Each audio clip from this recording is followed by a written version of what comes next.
बंदी छोड़ सतगुरु रामपाल जी परमेश्वर जी की जय हो। सत्साई भाई और बहनों, झूठ, पाखंड और फरेब का पुलिंदा सा न्यूज चैनल। सा एस का मतलब शतलोक, एक का मतलब आश्रम, शतलोक आश्रम न्यूज चैनल झूठी खबरें दिखाने में उस्ताद, सच्ची खबरों को छुपाने में माहिर।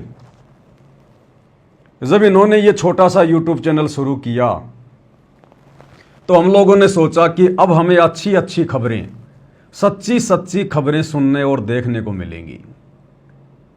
लेकिन भाई और बहनों, ये सा न्यूज चैनल ये तो केवल धार्मिक धंधा निकला। अन्य जितने भी मीडिया हाउसेज हैं, जितने भी न्यूज चैनल हैं जो दिन रात झूठ का पुलिंदा जनता पर मारते रहते हैं, ये तो उनका भी बाप निकला, उनका भी बाप। और फिर ये लोग कहते हैं हम एक धार्मिक संस्था से जुड़े हैं, हम संत रामपाल जी के सत भगत हैं, झूठ का हमारे पास नामो निशान भी नहीं है। और इनसे बड़ा झूठा, इनसे बड़ा मक्कार आपको कोई देखने को भी नहीं मिलेगा। सोशल मीडिया पर जितने भी यूट्यूबर हैं, कम से कम कुछ तो सच्चाई दिखाते हैं। इन्होंने तो पूरी सच्चाई को निगल लिया, पूरी सच्चाई को। कौन सी सच्चाई? परशुराम जयंती पर हरियाणा के मुख्यमंत्री रोहतक के पैरावर में आए थे, उससे संबंधित आपको सारी बातें बताएंगे। और किस प्रकार से इन लोगों ने, जिन लोगों की विशेष भूमिका थी मुख्यमंत्री की रैली में भीड़ जुटाने को लेकर, क्योंकि मुख्यमंत्री की रैली में पैरावर में आम समाज के लोग नहीं आए, मुश्किल से 2%, 98% लोग आए थे शतलोक आश्रम से, संत रामपाल जी के भगत और बाबा राम रहीम के भगत, इन दो संतों के भगत सबसे ज्यादा रोहतक के पैरावर में परशुराम जयंती पर आए थे। और क्या वो घटना घटी जिसके चलते इन लोगों ने पूरी की पूरी खबर को खा लिया, निगल लिया, डकार भी नहीं मार रहे सतलोक आश्रम वाले। उसके बाद भाई और बहनों, हम चर्चा करेंगे कि जिस प्रकार से सत्सेवक भाई बहन ज्ञान को आधार बनाकर अपने पूज्य गुरुदेव परमपिता परमेश्वर सतगुरु रामपाल जी भगवान को परमेश्वर मानकर, ज्ञान को आधार बनाकर, घर को आश्रम बनाकर ज्ञान आधार से भक्ति कर रहे हैं। सुबह और शाम के समय गुरुदेव भगवान की 5 दीपक के साथ में आरती उतारी जाती है। कुछ लोग जो व्यर्थ की भ्रमणाएं फैला रहे हैं काल प्रेरणा से, तो उन लोगों के ऊपर प्रहार किया जाएगा, उनके पाखंड पर, उनके झूठ पर। और आपको पवित्र पुस्तक मुक्ति बोध से एक ऐसा और प्रमाण दिखाया जाएगा, एक सबूत दिखाया जाएगा जो ये साबित करता है कि आरती तो भाई गुरु जी की ही उतारी जाती है। आरती तो गुरु को भगवान मानकर ही उतारी जाती है। गुरु का ही आरता उतरेगा, आरता गुरु का ही उतरेगा। आज से पहले भी आत्माओं ने अपने गुरु का आरता उतारा है, इस पवित्र पुस्तक में लिखा हुआ है। जब 650 साल पहले कबीर परमात्मा धरती पर गुरु बनकर आए थे, जैसे वर्तमान में वही कबीर परमात्मा सतगुरु रामपाल जी के रूप में गुरु बनकर, सतगुरु बनकर धरती पर प्रकट हैं। इसी प्रकार 650 साल पहले आए थे कबीर नाम से। उस समय भी आत्माएं अपने गुरु की आरती उतारा करती थी, अपने सतगुरु का आरता उतारा करती थी, उनके ऊपर चवर किया करती थी। और वही प्रोसीजर तो आज साध संगतियों में शुरू है। लंबे अरसे के बाद, 650 साल के बाद, अगर किसी ने गुरु को भगवान मान के आरती उतारना शुरू किया है, चवर करना शुरू किया है श्रद्धा के साथ, तो केवल साध संगतियों में। तो वो प्रमाण भी आप भाई बहनों को दिखाएंगे। उससे पहले भाई और बहनों, आज का वीडियो हम शुरू करें, पूज्य गुरुदेव भगवान सतगुरु रामपाल जी परमेश्वर जी का जयकारा लगाएंगे, क्योंकि परमेश्वर के आशीर्वाद और उनकी पावर के बिना जीव एक शब्द भी नहीं निकाल सकता। बंदी छोड़ सतगुरु रामपाल जी परमेश्वर जी की जय हो। परमपिता परमात्मा सारी सृष्टि के रचनहार, कुल मालिक, असंख्य ब्रह्मांडों के स्वामी, जगत गुरु, तीनों लोकों में प्रवेश करके सबका भरण पोषण करने वाले राजाधिराज, आत्माधार, नाथों के नाथ, देवों के देव महादेव, सर्वेश्वर महेश्वर, मृत्युंजय, अजरो अमर, आदि अनादि, सनातनी प्रभु, जगत पिता जगदीश्वर, श्री श्री 1008 की उपाधि के वास्तविक अधिकारी, अकाल मूर्त शब्द स्वरूपी राम वासुदेव सर्वगतम ब्रह्म, परम पूज्य प्रथम पूज्य परम संत परम पुरुष परम धनी परम दयालु सत्य कबीर हक्का कबीर अल्लाहु कबीर अल्लाहु अकबर बाखबर अल्लाह ताला, जगत के तारणहार जगत के मुक्तिदाता जगत के जगन्नाथ, हारे के सहारे, हिंदुओं के राम मुसलमानों के अल्लाह, सिखों के वाहिगुरु ईसाइयों के मसीह, दया के सागर दया निधि करुणा के सागर करुणा निधि, स्वयंभू परिभू संकट मोचन कष्ट हरण मंगल करण दुख भंजन अविगत कबीर, निर्विकार निर्विषम परमात्मा अलय अलेख सतगुरु आदि अनादि सतगुरु,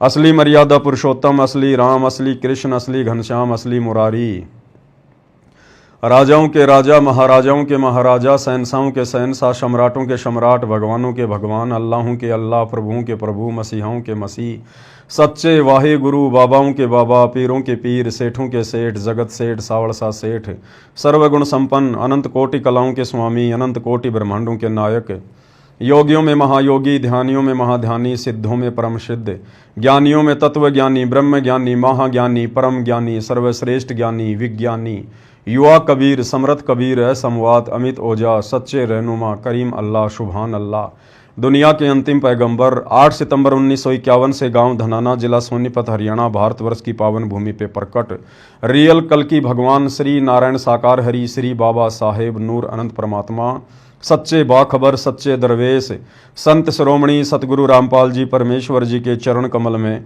साध संगति से जुड़े हुए देश विदेश से आप और हम सभी सत्सेवक भाई बहनों का अनंत कोटि दंडवत प्रणाम।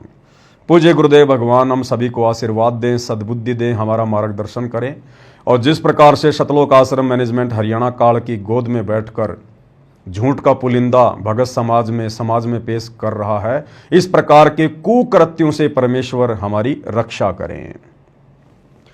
तो भाई और बहनों, जब ये सार न्यूज चैनल शतलोक आश्रम न्यूज चैनल खोला गया तो शतलोक आश्रम मैनेजमेंट हरियाणा वालों ने, पूज्य गुरुदेव भगवान के कलयुगी बेटा बेटी भाई बंधु रिश्तेदारों ने, कोऑर्डिनेटरों ने शरीर का पसीना झाड़ दिया, पसीना एडी से चोटी तक का जोर लगा दिया, पूरे हरियाणा में फैला दो इस न्यूज चैनल को। बेचारे भोले भाले भक्तों को गुरुजी का नाम लेकर कि गुरुजी का आदेश है, इस न्यूज चैनल को लोगों से घर घर जा जाके, गलियों में जा जाके और सब्सक्राइब करवाओ। सब्सक्राइब एकमात्र यही न्यूज चैनल है दुनिया में जो अब सच्चाई लोगों के सामने लाके रखेगा। और देखो क्या लिखा हुआ है, देखो, सच जो आप जानना चाहते हैं, जो सच आज तक किसी ने दिखाया ही नहीं, ये मीडिया चैनल वाले दिखा ही नहीं रहे, ये कह रहे हैं कि वो सच हम दिखाएंगे हम। तो हम लोगों ने सोचा भाई वाह, ये तो बहुत अच्छी बात है, चलो देर सवेर कोई न कोई तो खड़ा हुआ है माई का लाल समाज में सीना तान कर सच्चाई बताने के लिए। परंतु ये तो गीदड़ निकले, गीदड़ से भी गए गुजरे, गिद्दड़ से भी गए गुजरे। भाई और बहनों, हम सतगुरु रामपाल जी परमेश्वर जी के भगत हैं, उनके बच्चे हैं, उनके वचन के बेटा और बेटी हैं, शिष्य और शिष्याएं हैं। हमारे गुरुदेव भगवान जो सतलोक के राजा हैं, सतलोक के शहंशाह हैं, स्वयं कबीर परमात्मा हैं। एक आम व्यक्ति आम संत की भूमिका करते हुए ये ज्ञान आप और हमारे तक पहुंचाने के लिए हम इस काल लोक के कष्टों से अवगत करवाकर, सत्संग सुनाकर, तत्व ज्ञान देकर सतलोक ले चलने के लिए आए हैं। और यदि हम पूज्य गुरुदेव जी का इतिहास देखें तो जब से उन्होंने भक्ति मार्ग की शुरुआत की है सन 1994 से लगातार संघर्ष कर रहे हैं, लगातार ऐसा संघर्ष जो आपको 21 ब्रह्मांड में कहीं देखने को नहीं मिलेगा। परमार्थ के लिए निस्वार्थ भाव से अपना सब कुछ त्याग कर, दांव पर लगाकर अगर किसी ने संघर्ष किया है, कोई कर रहा है, तो एकमात्र महापुरुष सतगुरु रामपाल जी हैं। हमें कदम कदम पर उनके लीला में जीवन से प्रेरणा मिलती है, जीवन जीने की, भक्ति करने की, आगे बढ़ने की, दृढ़ रहने की, अटल रहने की। तो गुरुदेव भगवान ने हमें केवल एक ही बात समझाई है कि बच्चों, जिस प्रकार से पिछले 30 वर्षों से मैं अज्ञान और पाखंड के खिलाफ, वो पाखंड चाहे मेरे घर में हो, चाहे मेरे घर से बाहर हो, उस पाखंड को मिटाने के लिए जिस प्रकार से मैं संघर्ष कर रहा हूं, दुनिया भर के दाग, दुनिया भर की बदनामी, दुनिया भर का कीचड़ अपने दामन पर लगाकर मैं अपने इरादे पर अटल हूं। इसी प्रकार से यदि कोई मेरा भगत होगा, कोई मेरा सच्चा शिष्य होगा, तो वो भी मेरे पद चिन्हों पर चलते हुए अज्ञान और पाखंड के लिए कमर तोड़ लड़ाई लड़ेगा, जिस प्रकार से हमारा गुरु लड़ रहा है। और ये लड़ाई कोई ईंट पत्थर बाठे गोली बंदूक की नहीं है, ये लड़ाई वैचारिक लड़ाई है, विचारों की लड़ाई है, ज्ञान और अज्ञान के बीच में लड़ाई है। तो हमारे गुरुदेव भगवान जब पिछले 30 वर्षों से ये लड़ाई लगातार लड़ रहे हैं, और गुरुदेव भगवान के 2014 में हिसार जेल जाने के बाद यदि उनका कलयुगी परिवार, उनके कलयुगी बेटा बेटी भाई बंधु रिश्तेदार ही यदि धर्म को धंधा बनाकर जगह जगह फर्जी आश्रम खोलकर गुरु की आड़ में संगत में अज्ञान और पाखंड फैलाने लग जाएं, भगत समाज की मर्यादाएं तुड़वाने लग जाएं, भक्तों को कुमार्ग पर चलने की कुप्रेरणा करने लग जाएं, तो भाई और बहनों, सतगुरु रामपाल जी के सच्चे भगत होने के नाते हम सत्सेवकों की यह परम जिम्मेदारी, परम दायित्व बनता है कि हम इस अज्ञान और पाखंड को, जितनी भी हमें गुरुदेव भगवान ने सद्बुद्धि दी है, ताकत दी है, पूरा जोर लगाकर जनमानस के सामने लेकर आए। आज नहीं तो कल ये पाखंड उजागर होगा, हो रहा है। आज भगत समाज के सामने हो रहा है, कल को देश और दुनिया के सामने होगा, क्योंकि आने वाला समय तो भक्तों का है, आने वाला समय तो भक्ति का है, भक्ति का। और भक्ति मार्ग पर जिन जिन लोगों ने बकवाद कर डाली हैं, पहाड़ जैसी गलतियां कर डाली हैं, गुरु को मानुष मानकर, उन सबके काले चिट्ठे, उन सबके काले चेहरे पूरे विश्व में उजागर होंगे, पूरे विश्व में।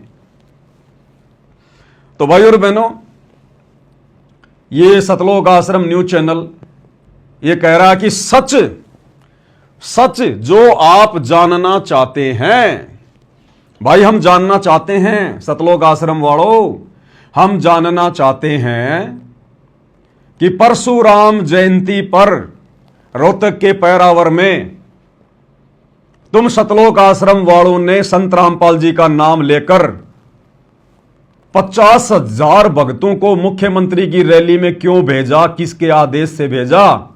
जरा ये सच दिखाओ हमें संत रामपाल जी का आदेश दिखाओ, हिसार जेल से आया हुआ, जिनके आदेश की आड़ में तुम लोगों ने धनाना आश्रम में बेचारे भोले वाले भक्तों को रात्रि में इकट्ठा कर लिया और सुबह आनन फानन में बसों में ठूंस ठूंस के मुख्यमंत्री की रैली में छोड़ दिया। दिखाओ हमें जरा वो सच दिखाओ भाई।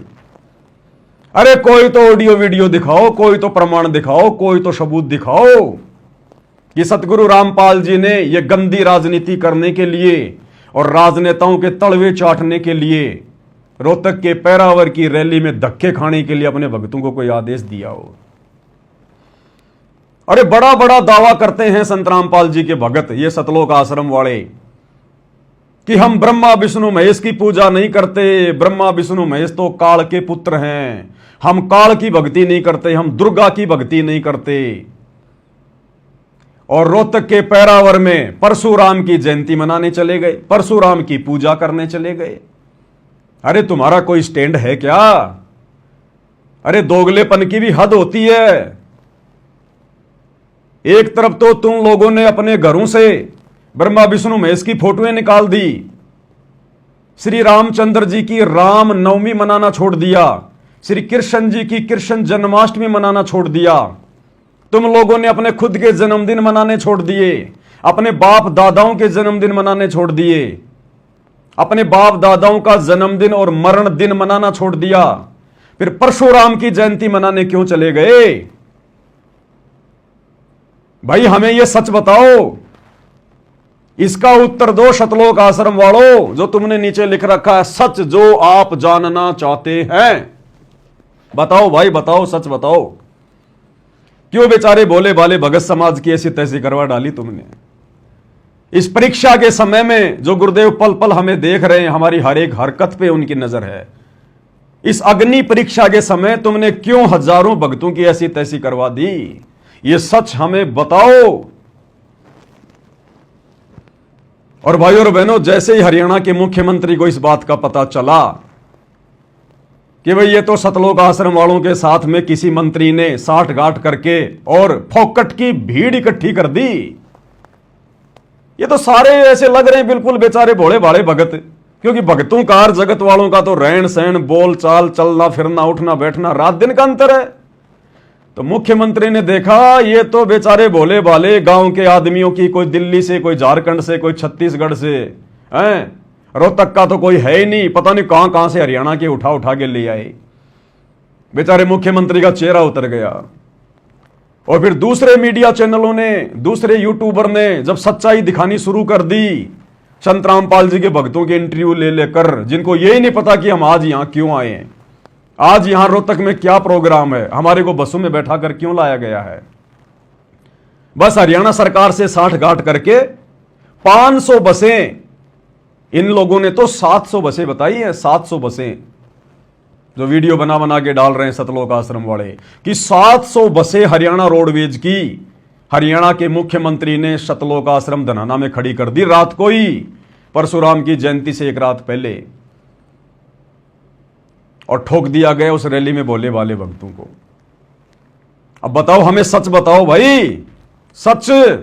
संत रामपाल जी का तो राजनीति से दूर दूर तक कोई लेना देना नहीं है, ना गंदे राजनेताओं से कोई लेना देना है संत रामपाल जी का। अरे वो सतलोक का राजा कबीर साहब अगर धरती पर आकर अपने भक्तों से इस प्रकार की गंदी राजनीति करवाएगा, तो भक्ति क्या फिर आसाराम करवाएगा या राम रहीम करवाएगा? वही गंदे कर्म जो राम रहीम किया करता था, आसाराम किया करता था राजनेताओं की सह लेकर, वो ही गंदे कर्म आज सतगुरु रामपाल जी का नाम लेकर, उनके नाम की आड़ में, उनके नाम के ऊपर कीचड़ उछालते हुए, उनके कलयुगी काल प्रेरित बेटा बेटी भाई बंधु रिश्तेदारों ने शुरू कर दिए। अरे क्या अंतर रह गया फिर? आम समाज क्या सोचेगा? तुम लोगों ने थू थू करवा दी सतगुरु रामपाल जी की, थू थू। इसलिए भाई और बहनों, इन लोगों का ये पाखंड, ये झूठ, ये आडंबर भगत समाज के साथ साथ आम समाज में लाना अति आवश्यक है।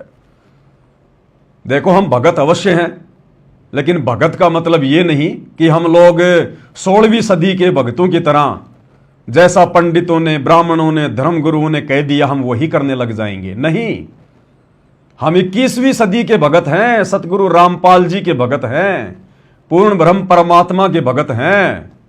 आज हमें गुरुदेव ने अपने कर्तव्यों और अधिकारों के बारे में भी बताया है। अब वो समय नहीं है कि कोई भी पंडित जी आकर गांव में खाट पर बैठ गया, बाकी लोग जमीन पर बैठ गए, और जो पंडित जी ने कह दिया उन बेचारे अनपढ़ लोगों ने मान लिया, स्वीकार कर लिया।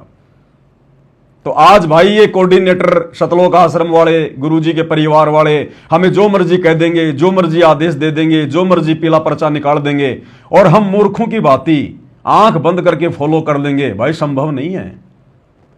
हम गांधारी की तरह आंखों पे काली पट्टी बांधकर नहीं चल सकते। हम संत रामपाल जी के तत्वज्ञानी भगत हैं, उनके सतसेवक बच्चे हैं। हमें गुरुदेव ने ठोक ठोक के तत्व ज्ञान दिया है, और गुरुदेव ने कह रखा कि बेटा जब भी ऐसी कोई धर्म संकट की स्थिति उत्पन्न हो जाए तो मैंने तुम्हें टॉर्च दे रखी है, तत्व ज्ञान रूपी टॉर्च, फोकस मार के देख लेना। इसलिए भाई और बहनों, आप और हमारी जिम्मेदारी बनती है अपने गुरुदेव भगवान की गैर हाजिरी में अपने भगत भाई बहनों की टूटती हुई मर्यादाओं को बचाने के लिए। हमारा काम केवल इतना ही नहीं है कि गुरुजी ने जो भक्ति दे दी बस अपनी भक्ति में लगे रहें और अपना पेट भरने के लिए काम धंधा करते रहें, बाकी जाओ बाढ़ में, संघर्ष अकेला गुरु करता रहेगा। नहीं, गुरु ने हमें सत्संग रूपी खीर खिला खिला के युवा बना दिया, जवान बना दिया। किस लिए बनाया? गुरु के सर में दर्द करने के लिए, या गुरु का कंधे से कंधा मिलाकर अज्ञान और पाखंड को मिटाने के लिए, सहयोग करने के लिए। तो भैया जिम्मेदारियों से भगत भाग नहीं सकता। यह कह देना कि जो करेगा सो भरेगा, हम क्यों बीच में टांग अड़ाएं, गुरुजी जाने, मैनेजमेंट वाले जाने।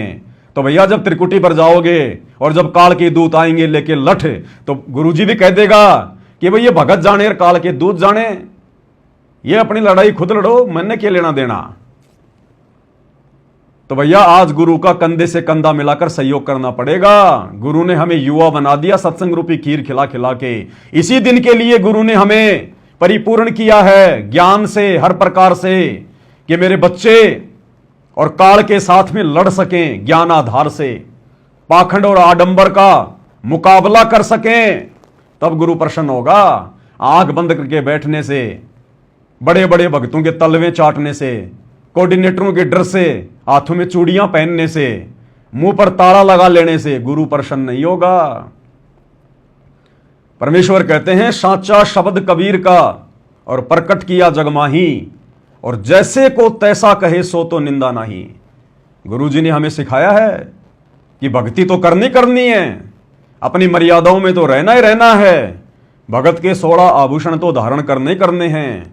साथ में जब वो समय आ जाए तो तुम लोगों ने तत्व ज्ञान रूपी हथियार उठा के प्रहार भी करना है काल के ऊपर। तो भैया, चोर को चोर कहना, डाकू को डाकू कहना, गुरु की आड़ में जो संगत की मर्यादा तोड़वा रहा है उनको झूठा फरेब, 2 नंबरी कहना, और संगत के सामने उनके काले चेहरे, उनके काले कुक्रम उजागर करना, उनकी गलतियों को सार्वजनिक करना, ये भी परमेश्वर ने हमें समझाया है, बताया है। इससे मर्यादा खंडित नहीं होती, इससे नाम नहीं टूटता, बल्कि ऐसा करने से तो गुरु प्रसन्न होता है कि वास्तव में मेरे बच्चे काल के साथ लड़ने के योग्य हो गए हैं। इसलिए भाइयों और बहनों, खाली भोग आरती की वीडियो डालने से बात नहीं बनेगी, सात संगति के मात्र वीडियो डालने से बात नहीं बनेगी। 2-4 शब्द गा लिए, वीडियो डाल दिए, ये पवन दास कोई अकेला थोड़ी है लड़ाई लड़ने के लिए, अकेली मेरी जिम्मेदारी थोड़ी है भाई। आप लोगों के हाथ में परमात्मा ने मोबाइल दे दिया, सोशल मीडिया दे दिया, हथियार दे दिए, क्यों नहीं बनाते वीडियो? तुम्हें क्या बोलना है, किस प्रकार से बोलना है, हर प्रकार की घटनाओं से लाइव आकर मैं तुम्हें परिचित करवा रहा हूं। जितनी शंकाओं के समाधान परमात्मा ने आप लोगों की करवाई है, संसार में किसी की नहीं करवाई। फिर आप लोगों को किस बात का डर है, किस बात का भय है, किस बात की शर्म आ रही है भाई? छोटे छोटे वीडियो बना के 2 मिनट के, 4 मिनट के, 5 मिनट के लाइव आकर क्यों नहीं डालते इन पाखंडियों के ऊपर? एक अकेले पवन दास की जिम्मेदारी थोड़ी है। परमात्मा कल को सबसे हिसाब मांगेगा। परमात्मा तो सबसे जवाब मिलेगा। कबीर साईं मिल लेंगे, पूछेंगे कुशलात, आदि अंत की सब कहूं अपने दिल की बात। तो भाई और बहनों, परमेश्वर ने सच को सच कहना, गलत को गलत कहना हमें सिखाया है और हमने सामना करना पड़ेगा ज्ञान आधार से। हमारी लड़ाई कोई मारपीट की नहीं है, मुकदमेबाजी की नहीं है। हमारी लड़ाई है तत्व ज्ञान से, ज्ञान को आधार बनाकर। तो ये देखो, ये न्यूज चैनल, झूठे पाखंडी लोग अपने धार्मिक धंधे के लिए, 2 पैसे कमाने के लिए गुरु की आड़ में बेचारी संगत की रेल बना रखी थी। गांव गांव, नगर नगर, गली गली लोगों के मोबाइल खोल खोल के सब्सक्राइब करवा रहे थे, लोगों की गालियां खा रहे थे। अरे इसी दिन के लिए आप लोगों ने पसीना बहाया था क्या? क्यों नहीं दिखा रहा ये सतलोक आश्रम वाला रोहतक की रैली की खबरें? अरे क्यों नहीं दिखा रहे भाई? तुम्हारी तो मुख्यमंत्री की रैली में विशेष भूमिका थी। 50,000 लोग केवल सतलोक आश्रम धनाना से गए थे 500 बसों में बैठकर मुख्यमंत्री की रैली में परशुराम की जयंती पर। और तुम लोगों ने एक छोटी सी खबर भी नहीं डाली अपने सार न्यूज चैनल पर। अरे क्या हुआ? किस बात का डर, किस बात का भय?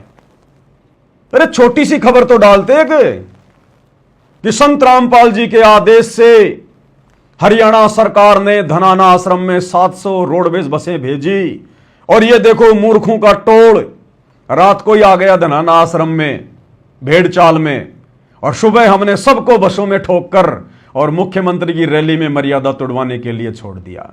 अरे एक छोटी सी खबर तो डाल देते। इतना बड़ा न्यूज चैनल खोल रखा कि सच तो बस हम ही दिखाएंगे, हम ही हैं धर्मपुत्र, बाकी तो सभी कौरव हैं। अरे तुम तो उन देश दुनिया के झूठे मीडिया चैनल वालों से भी गए गुजरे निकले।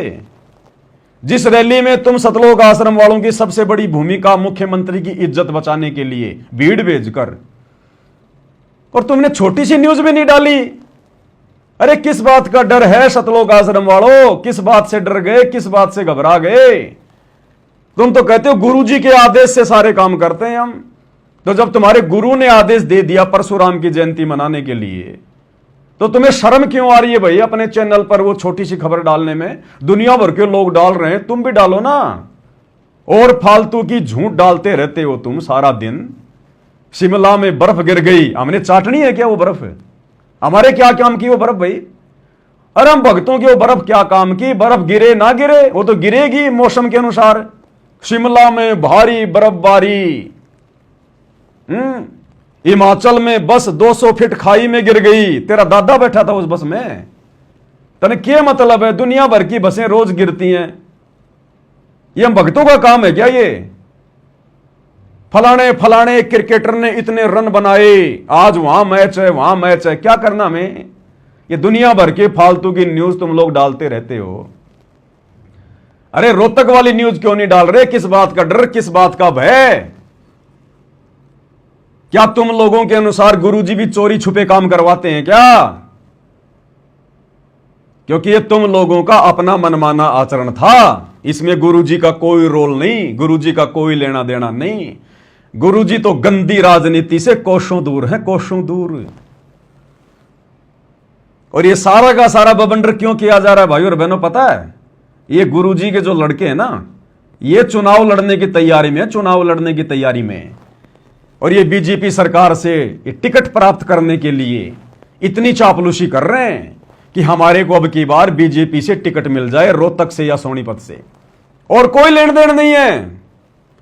केवल चुनाव लड़ने के लिए, बीजेपी सरकार से टिकट प्राप्त करने के लिए इतनी चप्पल चाटी जा रही है, इतनी गुलामी की जा रही है, कैसे भगत समाज की मर्यादा तुड़वाई जा रही है। आप देख लेना, ये गुरुजी का बड़े वाला लड़का, ये लोग क्यों कर रहे हैं अपनी मार्केटिंग इतनी? हरियाणा से बाहर क्यों नहीं कर रहे मार्केटिंग? ये इन्होंने धर्मशाला बनवानी होती है तो सोनीपत और रोहतक के क्षेत्र में बनाएंगे, ये जाटों की धर्मशाला। इन्होंने अगर चंदा देना है धर्मशालाओं में कहीं भी समाज में, तो रोहतक और सोनीपत के आसपास देंगे। ये जाट आरक्षण का समर्थन करना है तो हरियाणा में करना, इन्होंने बाहर नहीं करते। ये किसान आंदोलन का समर्थन करना है तो रोहतक और सोनीपत के आसपास करेंगे, बाहर नहीं करेंगे। गांव गांव जाकर लोगों को 10-10 किलो आटा, एक एक तेल की बोतल देनी है तो ये सोनीपत और रोहतक के आसपास देंगे, बाहर नहीं देंगे। ये बसें चलानी है तो ये सोनीपत में चलाएंगे फ्री में। एम्बुलेंस चलानी है गांव वालों के लिए तो ये सोनीपत में चलाएंगे। रोडें बनवानी है तो ये सोनीपत में बनवाएंगे। और समाज में कोई पैसा देना है, मर्यादा तुड़वानी है भक्तों की, तो रोहतक और सोनीपत के आसपास। क्यों भाई? हिंदुस्तान में और जगह इन चीजों की आवश्यकता नहीं है क्या? ये सारे के सारे भिखारी सोनीपत और रोनीपत में पैदा हैं क्या? अरे रोहतक और सोनीपत में दुनिया के सबसे ज्यादा भिखारी हैं क्या, जो तुम रोजाना जा जाके उनको 10-10 किलो आटा जबरदस्ती बिन बुनाए मेहमान की तरह? और देश दुनिया में भिखारी नहीं है? और जिन लोगों के घरों में भाई और बहनों ये लोग आटा देने जा रहे हैं ना, ये कहकर कि बहुत गरीब परिवार है, बहुत गरीब परिवार है, उन गरीब परिवारों से ज्यादा बुरी हालत तो संत रामपाल जी के 90% भक्तों की है, 90% भक्तों की। छत्तीसगढ़ में जाके देखो, बिहार में जाके देखो, मध्य प्रदेश में जाके देखो, जिन लोगों को ये भिखारी कहकर और वीडियो बनाते हैं जा जाकर संत रामपाल जी ने दाल चावल आटा तेल नमक साबुन भेजे हैं, उन लोगों से ज्यादा बुरी हालत तो संत रामपाल जी के 90% भक्तों की है आज वर्तमान में। अरे उनको जाके दो ना, कुछ तो पुण्य मिलेगा। गधों को खिलाने से क्या फायदा, दूध वाली भैंस को खिलाओ। अरे भक्तों को जाके दो, उनका सहयोग करो ना कम से कम। और क्या गरीबी मिटाओगे भाई तुम? जाओ ना तुम दिल्ली में, अरे दिल्ली में जाओ, बंबई में जाओ ना, झुग्गी झोपड़ियों में, तुम्हें नानी याद आ जाएगी। इतने भिखारी बैठे वहां पर, अगर लोगों की भूख मिटाने का ज्यादा शौक है तो। अरे हमास में जाओ ना, हमास के अंदर पूरा हमास उजड़ गया, 10 लाख लोग बेघर हैं, उनको है खाने की आवश्यकता, वो है असल में आज भिखारी। जाओ ना, उनको खिलाओ ना। ये सारे भिखारी सोनीपत में पैदा हो गए, हरियाणा में पैदा हो गए, धनाना के आसपास। ये जबरदस्ती का माहौल बनाया जा रहा है भाई और बहनों, टिकट प्राप्त करने के लिए। टिकट मिल जाए तो फिर इन लोगों के पास जा जाकर वोट मांगने के लिए कि देखो जी हमने आपका मकान बनवाया था, देखो जी हमने आपके मकान का गेट लगवाया था, देखो जी हम वही हैं सतलोक आश्रम वाले जो एक बार आए थे, 10 दिन का राशन दे गए थे और बोले दोबारा आएंगे, फिर हमने मुंह भी नहीं दिखाया। और देखो जी आज हमारे को टिकट मिल गई हरियाणा सरकार की मेहरबानी से, अजी हाथ जोड़ते हैं, वोट हमें देना। इसलिए ये भिखमंगे ये गंदी राजनीति कर रहे हैं, भगत होकर भगत समाज की मर्यादा तोड़वा रहे हैं ये लोग। इनका ये टारगेट है इन लोगों का, इनको भक्ति नहीं करनी, इनको भक्ति से, भगवान से, गुरु से कोई लेन देन नहीं है। इनको तो यही काल की गंदी व्यवस्था में सड़ना है, अगले जन्म में गधा कुत्ता बन के यहीं पे कष्ट भोगने इनको। तो दिखाओ ना मेरे भाई, ये रोहतक वाली न्यूज क्यों नहीं दिखा रहे? सार न्यूज चैनल वालों, तुम्हारी जुबान पे ताला क्यों लग गया? सच जो लोग देखना चाहते हैं, हम देखना चाहते हैं, सच लाओ। दिखाओ गुरुजी का आदेश कहां है, दिखाओ परशुराम जयंती में जाने का गुरुजी का आदेश कहां है? क्यों नहीं डाली तुमने खबर अपने न्यूज चैनल पर?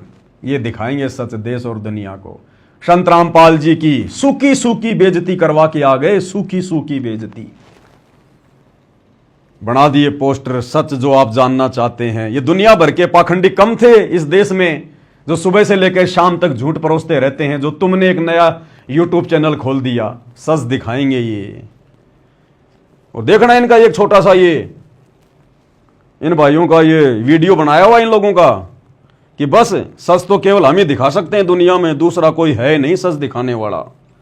देखो क्या बना रखा है।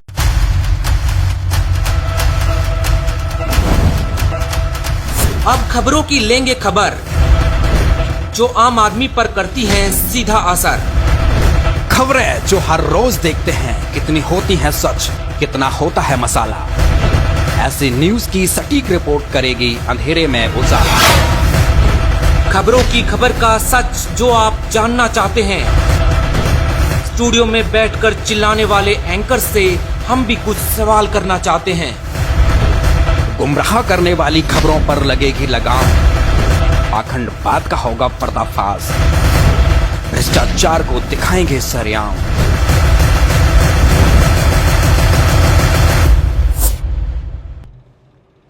भ्रष्टाचार को दिखाएंगे सरेआम, खबरों की लेंगे खबर।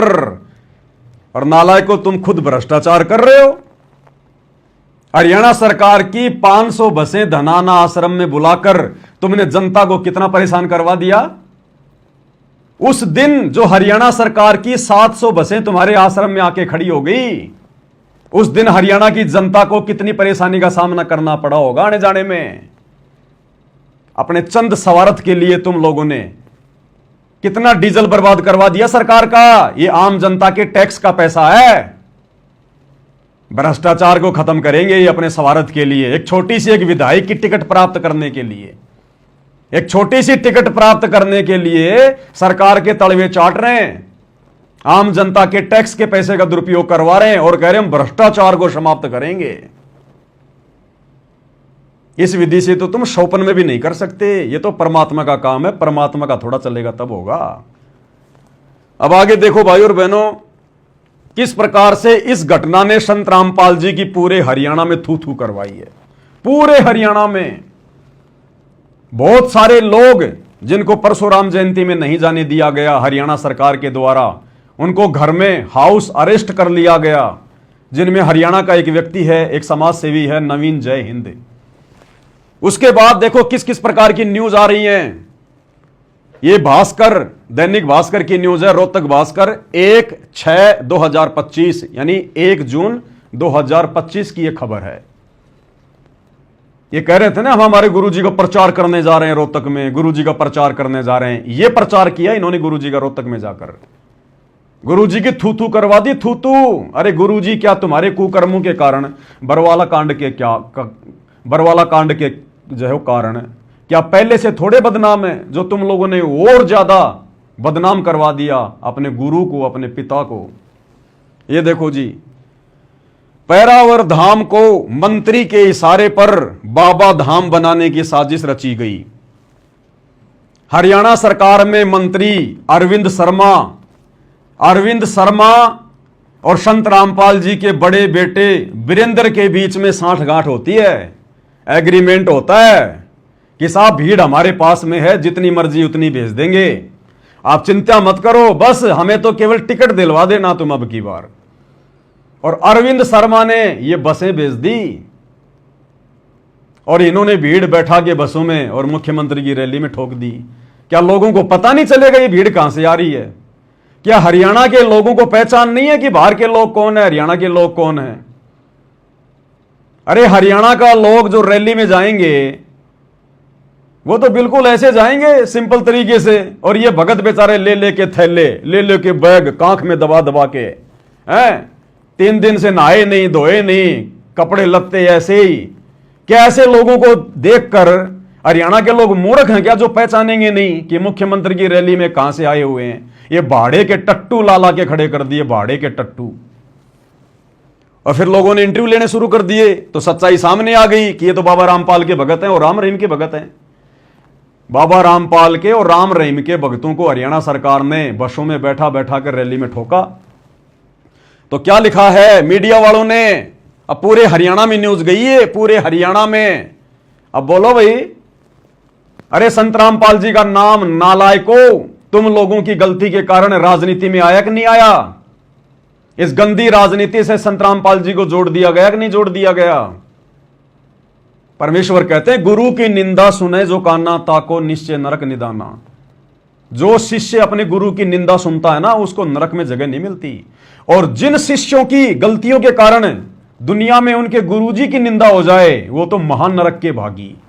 तो ये सतलोक आश्रम मैनेजमेंट हरियाणा वाले और ये मूर्ख संगत जो बिना सोचे समझे, ज्ञान को आधार बनाए बिना इन कोऑर्डिनेटरों के एक फरमान पर थैला उठा के दौड़ लेती है, आंखें बंद करके। ये भी बराबर की दोषी है। अगर तुम लोग वहां पर भीड़ के रूप में ना जाते तो आज ये खबर ना आती, संत रामपाल जी की बदनामी ना होती पूरे हरियाणा में। अरे चलो मान लिया तुम लोगों को धोखे से आश्रम में बुलाया गया, गुरुजी का नाम लेकर के, भाई गुरुजी के दर्शन होंगे 2 घंटे शाम को 5 से 7 बजे तक, और सभी भक्तों ने आना सेवा में। तो चलो ठीक है, तुम लोगों को सच्चाई का नहीं पता था, अपने गुरुजी के दर्शन करने के मकसद से तुम लोग सतलोक आश्रम धनाना में जमा हो गए। अरे नालायकों, सुबह जब तुम्हारे को उन बसों में बैठाया जा रहा था, उस समय तो विचार करते, उस समय तो कम से कम सवाल जवाब करते कि भाई ये कहां ले जा रहे हो हमारे को? हम तो गुरुजी के दर्शन करने आए थे, हमारे को ये थोड़ी बताया गया था कि तुम्हारे को परशुराम की जयंती में भेजेंगे, मुख्यमंत्री की रैली में भेजेंगे भीड़ के रूप में। अरे उस समय तो कम से कम विरोध करते, विरोध भी ना करते तो कम से कम उन बसों में तो ना बैठते। लेकिन सब के सब भेड़ के पूत, एक की भी बुद्धि ठीक ठिकाने नहीं है, सबकी बुद्धि में जंग लगी हुई है। उल्टा खुशी से उन बसों में जाके बैठ गए कि वाह फ्री में बैठने को मिलेगा, बढ़िया घूम के आएंगे रैली में, मुख्यमंत्री को देख के आएंगे। भाई अग्नि परीक्षा चल रही है भक्तों की, ध्यान रखना। तुम्हारी गलतियों की सजा तुम्हारे गुरु को भोगनी पड़ रही है। तुम्हारे कुकृत्यों के कारण तुम्हारा गुरु आज पूरे हरियाणा में बदनाम है। पहरावर धाम को मंत्री के इशारे पर बाबा धाम बनाने की साजिश रची गई। अब जब हरियाणा के लोगों ने पढ़ा, यार ये कौन से बाबा आ गए भाई, किन बाबाओं के इशारे पर यह सारा काम हुआ है, ये भीड़ कहां से आई है? फिर क्या लिखा आगे? पैरावर की जमीन पर त्रिशूल और परशुराम का फरसा लगाया हुआ है। रोहतक समाज सेवी नवीन जय हिंद ने कहा, पैरावर धाम को एक मंत्री के इशारे पर बाबा धाम बनाने की साजिश रची गई, क्योंकि बाबा के भक्तों को ठोक दिया गया वहां पर। राज्य स्तरीय परशुराम जयंती समारोह में जेल में बंद 2 बाबाओं के दम पर भीड़ जुटाई गई। एक बाबा सतगुरु रामपाल जी, दूसरा बाबा राम रहीम, दोनों बाबाओं के दम पर। और इसने ऐसे ऐसे गंभीर आरोप लगाए भाई और बहनों कि संत रामपाल जी को डरा कर धमका कर हरियाणा सरकार ने कि बाबा या तो अपने भक्तों को मैसेज कर दे कि मुख्यमंत्री की रैली में चले जाओ, नहीं तो बाबा तेरी खैर नहीं है, जेल में डंडे तोड़ेंगे तेरे ऊपर, डंडे, ध्यान रख लेना, तेरा रिमांड लेंगे ढंग से अगर तूने अपने भक्तों को संदेशा नहीं दिया तो। अब लोग तो यही सोचेंगे ना कि बाबा डर गया, बाबा डर गया, बाबा को हरियाणा सरकार ने जेल में जाके डरा दिया, धमका दिया कि बाबा अपनी खैर चाहता है तो अपने घर वालों को मैसेज कर दे और पूरी संगत को भेज दे मुख्यमंत्री की रैली में, नहीं तो खैर नहीं है। तो नवीन जयंत कह रहा है कि बाबाओं को डरा कर धमका कर बाबाओं के दम पर, जबकि नवीन जय हिंद जी को इस बात का नहीं पता है। ये अपने स्तर पर जो कह रहे हैं बिल्कुल सही कह रहे हैं। बाबा राम रहीम को तो डराया जा सकता है, धमकाया जा सकता है, लेकिन जो दूसरा बाबा है ना, वो बाबाओं का बाबा है, बाबाओं का बाबा। अरे उस बाबा के नाम से तो ये काल और महाकाल दोनों थर थर कांपते हैं। काल करे जोड़ विनती और महाकाल अरदास, और जम जोरा जासे डरे मिटे कर्म के लेख, अदली असल कबीर है कुल के सतगुरु एक। जम और जोरा भी, ये काल और दुर्गा भी थरथर कांपते हैं दूसरे बाबा के नाम से, सतगुरु रामपाल जी के नाम से। ये परमेश्वर है, परमात्मा है, धरती पर प्रकट है, स्वयं कबीर भगवान है। ये अवतरित हुए 8 सितंबर 1951 को। ये बातें अभी आप लोगों को समझ में नहीं आएंगी क्योंकि अभी आप अध्यात्म से कोसों दूर हैं।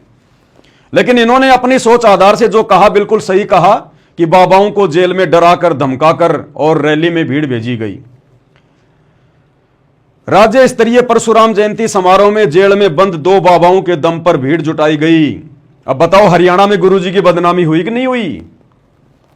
अरे हरियाणा में तो 2 ही बाबा जेल में बंद है, बाबा राम रहीम और बाबा रामपाल।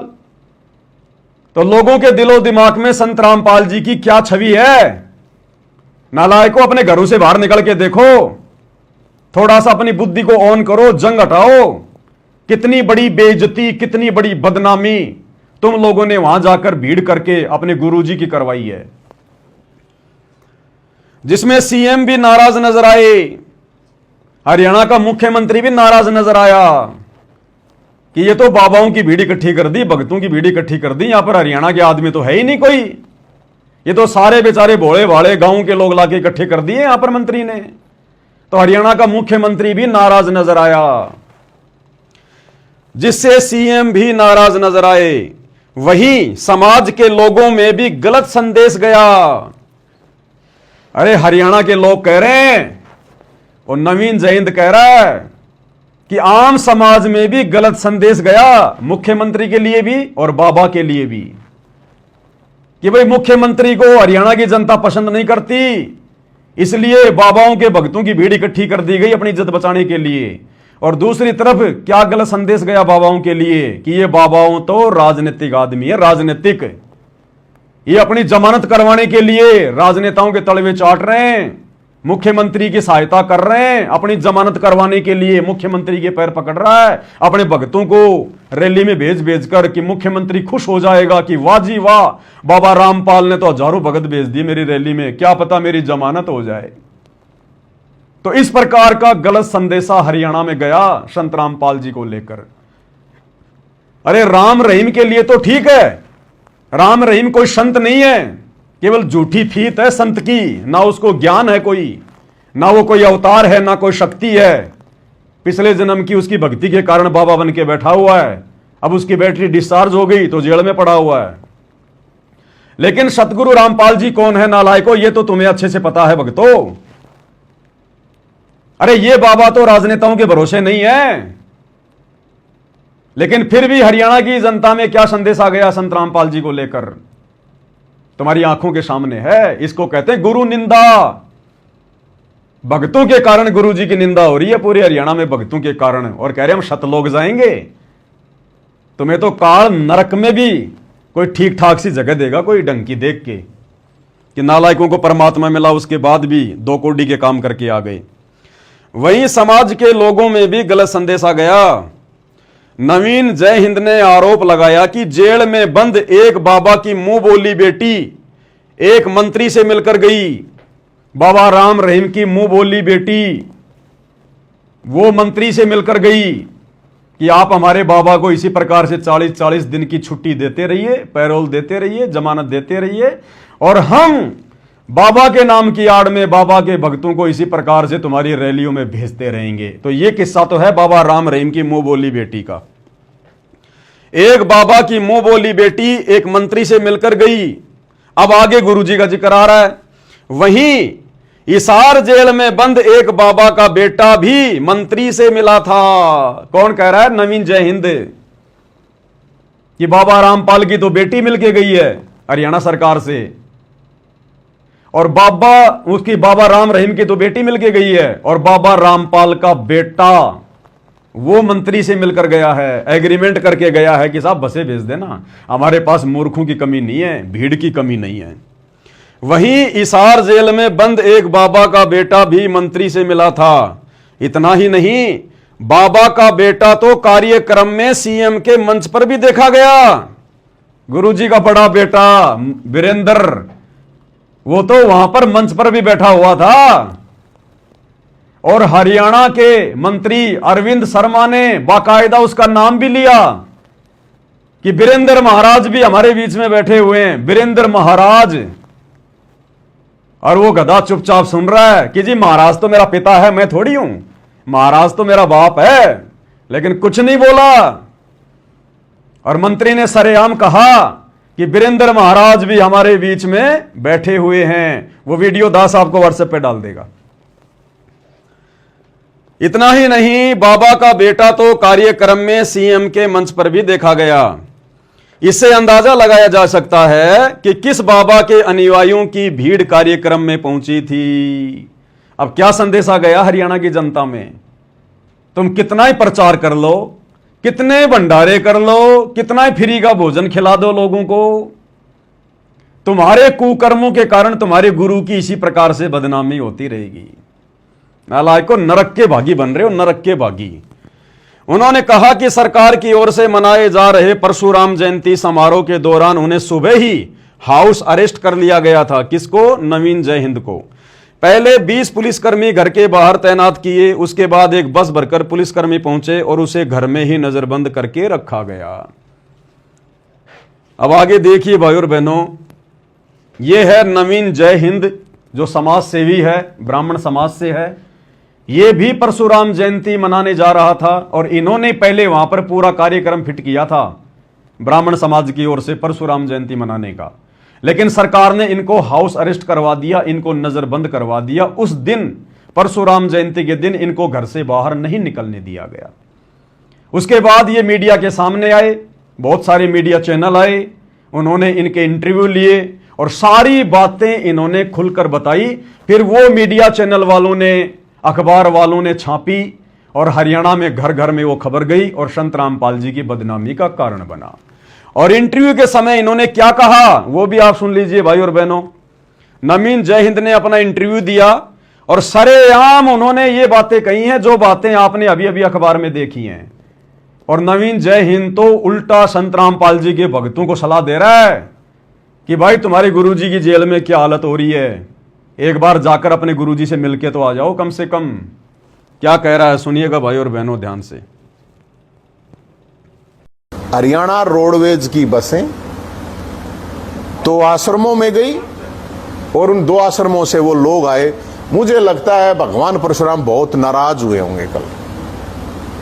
और मैं बताना चाहता हूं भगवान परशुराम के चेले बोले के भगत इतने कमजोर नहीं है, और वो कमजोर हो कोई डाउट में बोलनिया ना 25 तारीख को करके दिखा दिया। 1 लाख लोग आओगे। अरे 1 लाख लोग आके करेगा भाई? जितने भी लोग आए उतने बतेरे श्रद्धा से आने चाहिए, बात खत्म। किराए की भाड़े की भीड़ क्या होता है? ये भाड़े की भीड़ से रैली है कोई? भाड़े की भीड़ सरेआम कह रहा है, मीडिया के सामने कह रहा है कि बाबाओं के दम पर रैली को सफल बनाया गया है। बाबाओं को डराकर धमकाकर जेल में उनके भक्तों को रैली में भेजा गया है। भाड़े की भीड़, किराए के टट्टू, ये इज्जत पाई है सतलोक आश्रम वालों ने और ये इज्जत करवाई अपने गुरुजी की पूरे हरियाणा में इन लोगों ने। अरे नालायकों, बैठकर भक्ति करनी चाहिए हमारे को वर्तमान में। हम भक्तों का क्या मतलब है सीएम से, पीएम से, उनकी रैलियों से? राजाओं के काम राजा करेंगे, भक्तों का काम भक्तों ने करना है। बैठ के अपनी भक्ति करनी थी हमारे को। ये परीक्षा चल रही है हमारी। हमारा बाप तो हमारे लिए इतना संघर्ष कर रहा है, 12 साल से जेल में बैठा है और हम उल्टा उनके नाम पर जो है वो कीचड़ उछाल रहे हैं इस प्रकार के घटिया कर्म करके, गंदी राजनीति में हिस्सा लेके। क्या मतलब था हमारा परशुराम की जयंती में जाने का? हम अपने बाप दादाओं की जयंती नहीं मनाते, हम राम और श्री कृष्ण की जयंती नहीं मनाते, तो परशुराम की जयंती मनाने क्यों पहुंच गए तुम वहां पर? तुम्हारी खोपड़ी में खुजली चल रही है क्या? कीड़ा काट रहा है क्या तुम्हें? इसको कहते हैं काल प्रेरणा। जब काल भगत की बुद्धि पे बैठ जाता है तो भगत को भला बुरा नहीं सोचने देता, फिर वो आदेशों का गुलाम बन जाता। आदेशों का गुलाम, गुरु की आड़ में चाहे उसको गधा भी आदेश दे दे तो भी उसको ये लगेगा मेरे गुरु का आदेश है। ऐसे ठगता ये काल, ऐसे ही। तो खुद की बेइज्जती करवाई, ऐसी तैसी करवाई, मर्यादा तुड़वाई और सतगुरु रामपाल जी की हरियाणा में घर घर में मीडिया के माध्यम से, अखबार के माध्यम से बेइज्जती करवाई। आगे क्या कह रहा है? रैली है भाई, ठीक है, तू अपने 10 बाबा ने गए। मैंने पहले आपको सुना नहीं, आपने मेरी बात को ध्यान से। मैंने कहा था ना जेल में फोन किए जा रहे हैं, आप लोग सुनते नहीं मेरी बात को। आप लोग पता नहीं क्यों नहीं ध्यान दिया, आप लोगों ने देख लिया। और जेल से जन्मोत्सव बाबाओं को डरा के, तो मैं बाबा के भक्तों को भी कहूंगा कि आपके बाबाओं, आपके गुरुजी जो भी हैं, उनको ऐसे परेशान किया जा रहा है जेल के अंदर। आप लोग पता लगाओ एक बार, उनका हाल चल जानो आप अच्छी तरह से। फिर आगे बात है, क्या कह रहा है नवीन? जय हिंद संत रामपाल जी के भक्तों से निवेदन कर रहा है कि तुम्हारे गुरुजी को किस प्रकार से दुखी करवाया जा रहा है इस मैनेजमेंट के द्वारा, किस प्रकार से तुम्हारे गुरु को परेशान करवाया जा रहा है। एक बार जाकर अपने बाबा का हालचाल लो जेल में। ऐसे तुम्हारे गुरु को परेशान करवाया जा रहा है। ये इस जगत वाले भाई के विचार हैं जो भक्ति और भगवान से कोसों दूर है, और जिन्हें भक्ति मिल गई, भगवान मिल गया, वो नालायक गांधारी की तरह आंखों पर काली पट्टी बांध के अपने गुरुजी की बदनामी और बेइज्जती का कारण बने हुए हैं। ये आम समाज में जारी हैं ये खबरें, यूट्यूब चैनल के माध्यम से, मीडिया के माध्यम से। क्या इज्जत रही तुम लोगों की और तुम्हारे गुरु की? अरे तुम्हारा गुरु पहले से इतना बदनाम है तुम्हारे कुकर्मों के कारण। बरवाला कांड में जो गलतियां गुरु के परिवार ने की, इन कोऑर्डिनेटरों ने की, उन गलतियों की सजा हमारा बाप हिसार जेल में बैठा बैठा भोग रहा है, ऊपर से और बदनामी। इसीलिए तो गुरुजी ने जब जब भूल पड़े पुस्तक में लिखा है कि बच्चों, मैं हिसार जेल में बैठकर तुम्हारी परीक्षा ले रहा हूं, तुम क्या क्या गलतियां करोगे मैं ये देख रहा हूं। तो ये अग्नि परीक्षा का समय है, हमारा अग्नि परीक्षा का समय है। हमारा 1% भी उस रैली में जाने का कोई मतलब ही नहीं बनता था। सारा का सारा षड्यंत्र गुरुजी के परिवार का, गुरुजी के बेटे का, गुरुजी के भाई का, हरियाणा सरकार की चापलूसी करके चुनाव में टिकट प्राप्त करने का, और ऐसे तैसे करवा रहे हैं भक्तों की, उनकी भक्ति की। तो देख लिया आप लोगों ने इस भाई के विचार।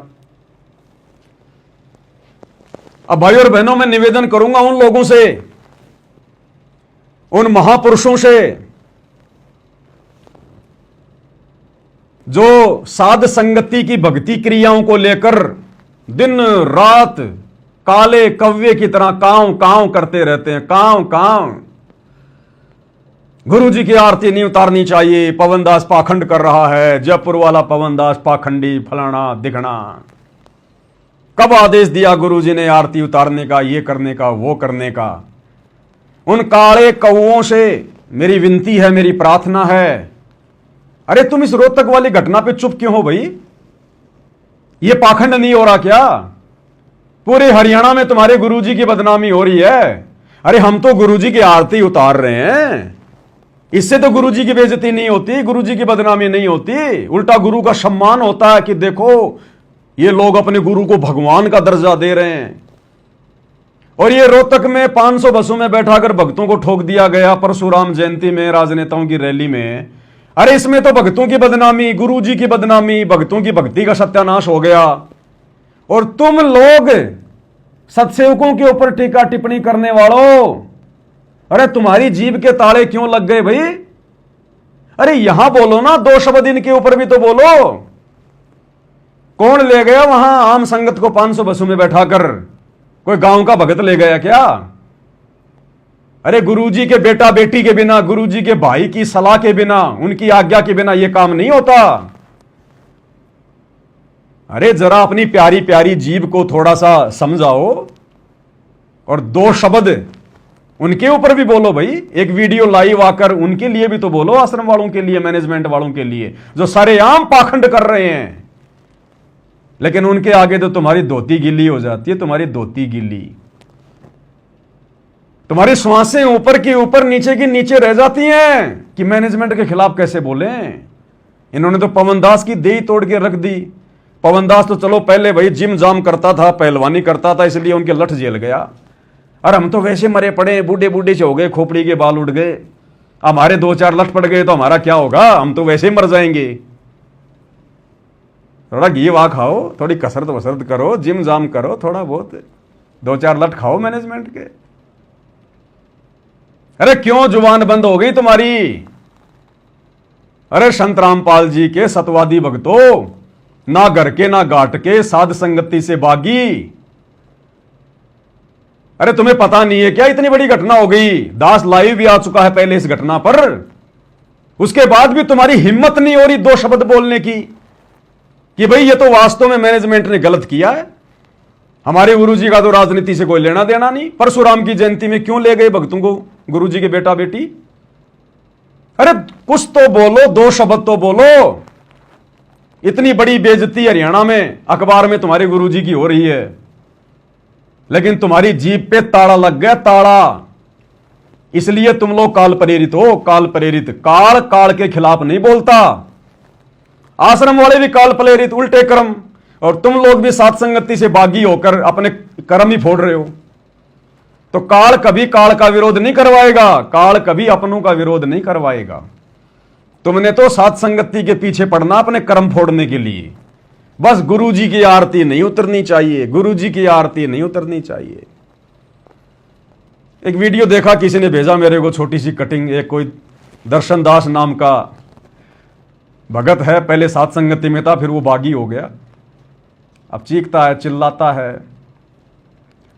उसने कहा कि आखिर मैनेजमेंट गुरुजी के मिशन को ही तो आगे बढ़ा रहा है। अरे सारा ही मैनेजमेंट थोड़े ना गलत है, कुछ लोग हैं जो गलत हैं, बाकी लोग तो गुरुजी के मिशन को आगे बढ़ा रहे हैं। कितना का आगे बढ़ा दिया भाई? अरे देखो रे जरा, कहां से गया गुरुजी का मिशन, दिखाई नहीं दे रहा। ओहो हो, हरियाणा में मंत्रियों की रैली में जाके ठोक दिया गुरुजी का मिशन। कहां पहुंचाया मैनेजमेंट ने गुरुजी के मिशन को? परशुराम की जयंती में जाके पहुंचा दिया, मुख्यमंत्री की रैली में रोहतक में पहुंचा दिया गुरुजी के मिशन को। यही तो मिशन है, राजनेताओं के तलवे चाटना, यही तो मिशन है आश्रम वालों का। गंदी राजनीति करना, यही तो मिशन है। काल की गोद में बैठ के भक्तों की मर्यादा तोड़वाना, यही तो मिशन है आश्रम वालों का। आश्रम वाले गुरुजी के मिशन को ही तो आगे बढ़ा रहे हैं। ये मिशन को आगे बढ़ाना है क्या? ये परशुराम की जयंती मनवाना है क्या मर्यादा? रही मर्यादा? राजनेताओं की रैली में धक्के खाना, ये मिशन है गुरुजी का? शतलोक से चलकर वो परमात्मा इस गंदे लोक में परशुराम की जयंती मनवाने आता है? गंदे राजनेताओं की रैलियों में भीड़ इकट्ठा करवाने के लिए आता है क्या वो परमात्मा? ये मिशन है। आंखें फूट गई तुम्हारी भागी भक्तों। थोड़ी बहुत भक्ति बची थी, उसका भी सत्यानाश कर रहे हो आए दिन साथ संगति के खिलाफ बोल बोल के। ये लास्ट में पता चलेगा जब तुम्हारी मटकी एकदम से फूटेगी। अभी तुम्हारी काल ने बुद्धि ऑफ कर रखी है। मैनेजमेंट वाले गुरुजी के मिशन को आगे बढ़ा रहे हैं। बढ़ा दिया ना मिशन को आगे। घर घर में आ गई न्यूज कि बाबाओं के दम पर परशुराम की जयंती मुख्यमंत्री ने मनाई है। जेल में गए मिलने बाबा के लड़के, फलाना दिखना मंत्रियों से, बाबाओं को डरा के धमका के ये इज्जत करवाई तुम लोगों ने। वहां जाकर गुरुजी के मिशन को आसमान में पहुंचा दिया तुम लोगों ने। फिर कहते हैं कुछ लोग हैं जो गलत हैं। अरे जो गलत हैं उनके खिलाफ तो बोल के दिखाओ एक शब्द। चलो तुम्हारे अनुसार कुछ लोग ठीक हैं जो गुरुजी के मिशन को आगे बढ़ा रहे हैं, लेकिन जो गलत हैं उनके खिलाफ भी तो बोलो। अब गुरुजी का लड़का, गुरुजी की लड़की, गुरुजी का भाई, इन्होंने तो संगत को भेजा परशुराम की जयंती में बसों में बैठा कर, तो ये गलत हुए कि नहीं हुए? अब बोल के दिखाओ जरा इनके खिलाफ। मत बोल देना दर्शन दास तू वैसे ही सिंगल हड्डी का आदमी है, 30-35 किलो वजन होगा तेरे में, एक लठ भी नहीं सहन कर पाएगा मैनेजमेंट वालों के। दारा सिंह बनना छोड़ दे भाई, घर बैठ के भक्ति कर ले अपनी। ये लठ भी लठ झेलने वाले झेल सकते हैं जिन पे परमात्मा का आशीर्वाद होता है। तो एक लठ भी नहीं झेल पाएगा, कब्र खोदनी पड़ेगी मैनेजमेंट वालों को वहीं। तो मेरे भाई थोड़ा विचार कर ले। आज से पहले जब तू साथ संगति में था 4-5 साल तक, जब तेरे को मैनेजमेंट गलत दिखाई नहीं देता था, तब तो पवन दास के पास में घुटने से घुटना लगा के बैठा करता था। पवन दास जी बिल्कुल सही कह रहे हैं, बिल्कुल सही कह रहे हैं, इसमें गलत क्या है, मैनेजमेंट गलत है।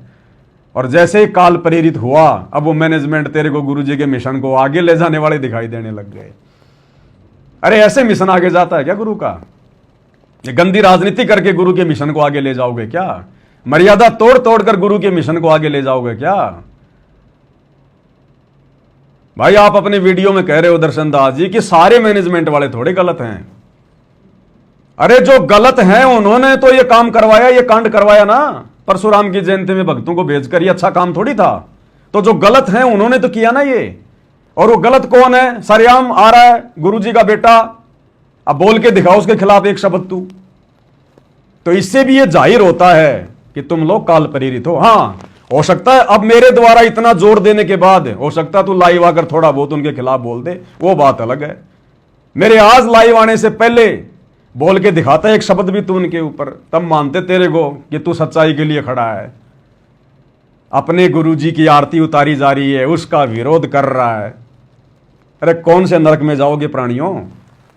थोड़ी बहुत तो कम से कम कॉमन सेंस का तो प्रयोग करो, वो भी मर गई। अब ये देखो भाई और बहनों, आरती तो गुरु की उतरेगी और वर्तमान में सत्सेवकों ने शुरू कर दी। आने वाले समय में घर घर में उतरेगी, पूरी दुनिया में उतरेगी। कोई माई का लाल इस परमात्मा के मिशन को रोक नहीं सकता। और ये साध संगति परमात्मा के मिशन का मुख्य हिस्सा है, अहम हिस्सा। अरे इतना तो विचार करो, तुम तो हो ही क्या, तुम लोगों की तो औकात ही क्या है। ये पूरा का पूरा मैनेजमेंट, गुरुजी का बेटा बेटी भाई बंधु रिश्तेदार, इन्होंने एडी से चोटी तक का जोर लगा दिया पवन दास को नीचे बैठाने के लिए, पवन दास को मारने के लिए, सात संगतियों को समाप्त करने के लिए। ये बाढ़ जितना फर्क भी नहीं डाल पाए सात संगतियों में, बाढ़ जितना फर्क भी, क्योंकि हमारे साथ सतगुरु है, गुरुदेव भगवान का आशीर्वाद है। ये उनका मिशन है, पवन दास का मिशन नहीं है। पवन दास तो सेवादार है, एक नौकर है, एक मजदूर है भगवान का इस मिशन में, जैसे मेरे अन्य सत्सेवक भाई बहन अपनी सेवा दे रहे हैं। तो कम से कम इतना तो विचार कर ले। बड़े बड़े मगरमच्छ आ गए लेकिन मछली का बाड़ वाका नहीं कर पाए। तो अब भाई तुम जैसे कौवे क्या उखाड़ लेंगे? कम से कम ये तो विचार कर ले, तू है क्या मैनेजमेंट की तुलना में? जब वो कुछ नहीं कर पा रहे, ना कुछ कर पा रहे, और परमात्मा दिन रात आगे बढ़ा रहे हैं। और अब तो संगत ज्यादा से ज्यादा जुड़ती जा रही है सात संगतियों में। ठीक का समय आ गया भाई, लोगों को भगवान चाहिए, बकवाद नहीं चाहिए। स्प्रिंग को एक हद तक दबाया जा सकता है, लेकिन जिस दिन छोड़ोगे उतनी गति से ऊपर उठेगी। तो अब वो समय आ गया। संगत को बहुत दबा लिया 10 साल से, बहुत संगत को अंधेरे में रखा, पाखंड में रखा, झूठ में रखा। कब तक रखोगे भाई?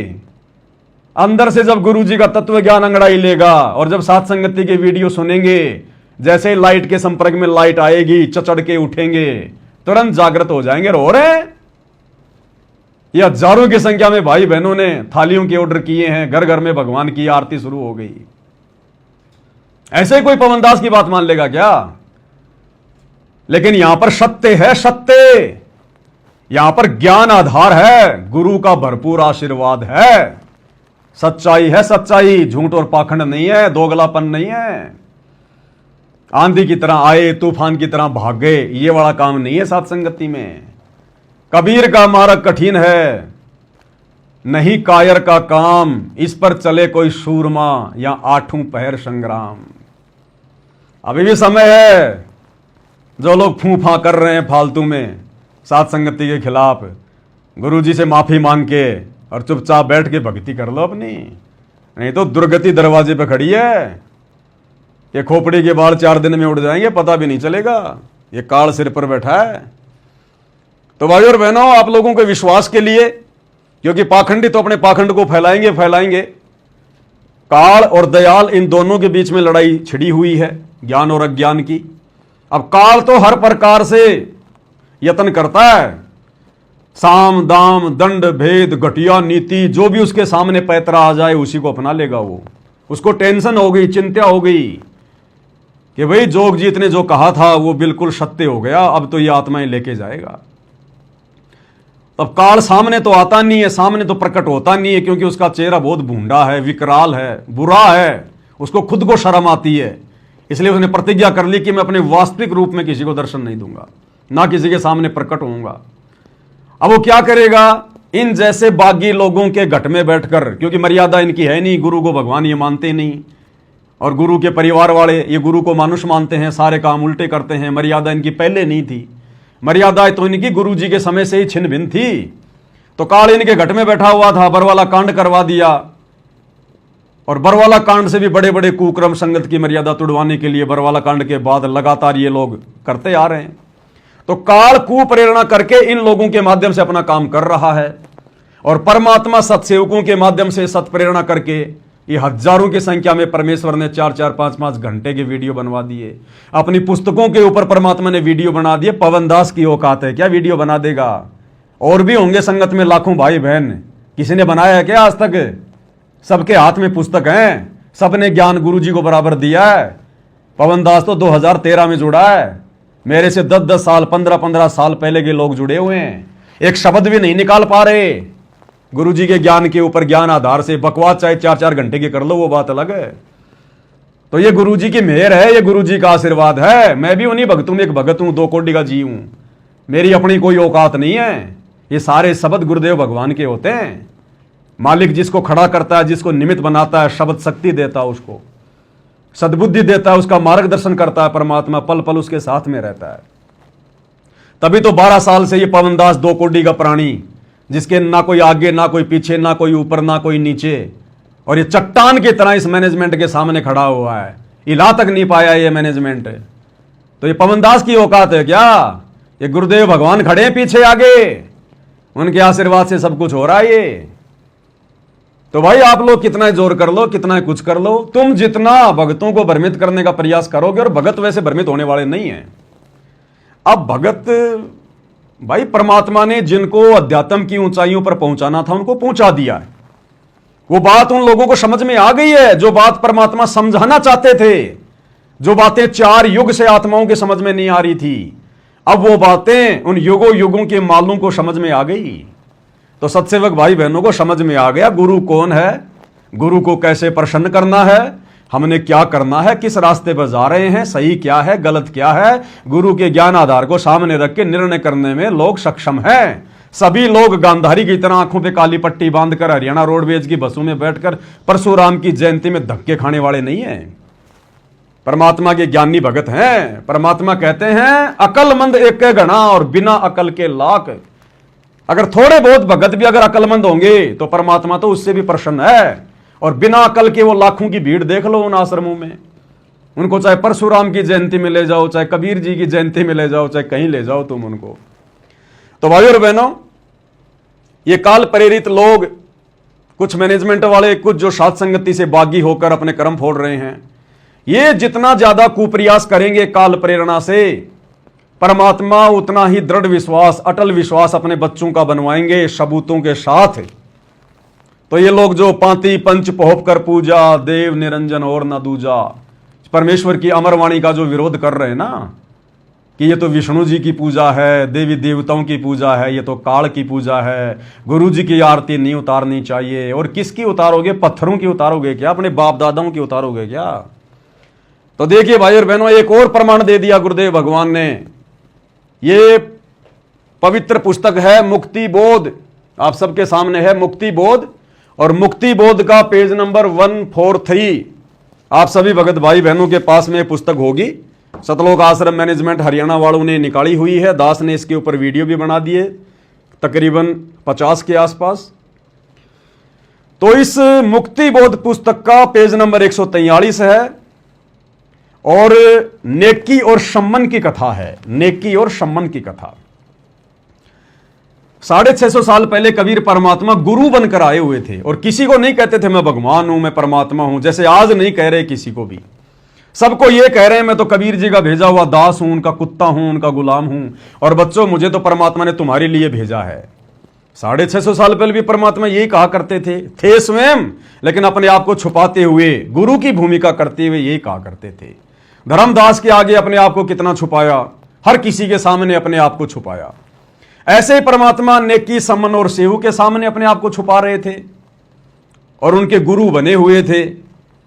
और जब परमात्मा उनके घर पर गए उनकी परीक्षा के लिए, और जब परमेश्वर ने सारी प्रक्रिया को अंजाम दे दिया, सम्मन ने अपने बेटे की गर्दन भी काट दी, सुबह नेकी ने भोजन भंडारा भी तैयार कर दिया, सबने फिर भोजन भंडारा भी किया, परमात्मा ने सेव की कटी हुई गर्दन भी धड़ से जोड़ दी। उसके बाद की कुछ वाणियां हैं और इन वाणियों में क्या कहा जा रहा है? नेकी कह रही है अपने पति से, गरीब बोहूं उतारूं आरता, गरीब बोहूं उतारूं आरता। और ये जो पलके हैं ना, पलके, ये जो बाल हैं पलके, कहते हैं ये पलकों के जो बाल हैं ना, इनसे अपने गुरुजी के ऊपर मैं चवर करूं। इतने प्यारे हैं हमारे गुरुजी, हमारे परमात्मा। गुरु इतना प्रिय होता है, इतना पूजनीय, इतना आदरणीय होता है। और नेकी संबंध से कह रही है कि अपने गुरुजी पे तो अपनी जान भी वार दे तो भी थोड़ा है। हम क्या कुछ ना कर दें अपने गुरुजी के लिए, उनको प्रसन्न करने के लिए। तो क्या कह रही है नेकी? ध्यान से पढ़िएगा, मुक्ति बोध पेज नंबर 143। और ये देखिएगा भाई और बहनों, गरीब बोहूं करी हूं आरता, पलकों चोर डुराए, सम्मन से नेकी कहे दो अपना शीस चढ़ाए। क्या कह रही है बहन नेकी अपने पति से? अपने गुरुजी के सम्मान के लिए, उनकी पूजा के लिए, उनको प्रसन्न करने के लिए। गरीबदास जी कह रहे हैं, गरीब बोहूं करी हूं आरती, अपने हाथों से अपने गुरुजी की आरती उतारूं, अपने गुरुजी का आरता करूं। बोहूं करी हूं आरता, आ गई ना, आरता उतारा जाता ना, आरती आरता। बोहूं उतारूं आरता, पलकों चौवर डुराए, और अपनी पलकों के बालों का मैं चवर बना के अपने गुरुजी के ऊपर डुराऊं। अरे नालायको, वर्तमान में तो हमने इतनी मेहनत करने की भी जरूरत नहीं है। अरे उस समय तो बहुत ज्यादा गरीब परिवार था बेचारा, खाने के भी दाने नहीं थे, वो चवर कहां से लाता, थाली कहां से लाता। और उस समय मोक्ष का प्राइम टाइम भी नहीं था, परमात्मा ने पूरा ज्ञान भी नहीं दिया था, पूरा भक्ति समाधान भी नहीं दिया था। फिर भी वो आत्माएं कह रही हैं कि बोहों करी हूं आरती, मैं अपने हाथों से अपने भगवान की आरती उतारूं, अपने गुरु की आरती उतारूं, उनका आरता करूं। बोहों करी हूं आरता, और पलकों चवर डुराए, चोर यानी चवर, और पलकों से, पलकों के बाल उखाड़ उखाड़ के अपने गुरुजी के ऊपर मैं चवर करूं। मेरे गुरु इतने पूजनीय हैं, मेरे लिए इतने परमादरणीय हैं।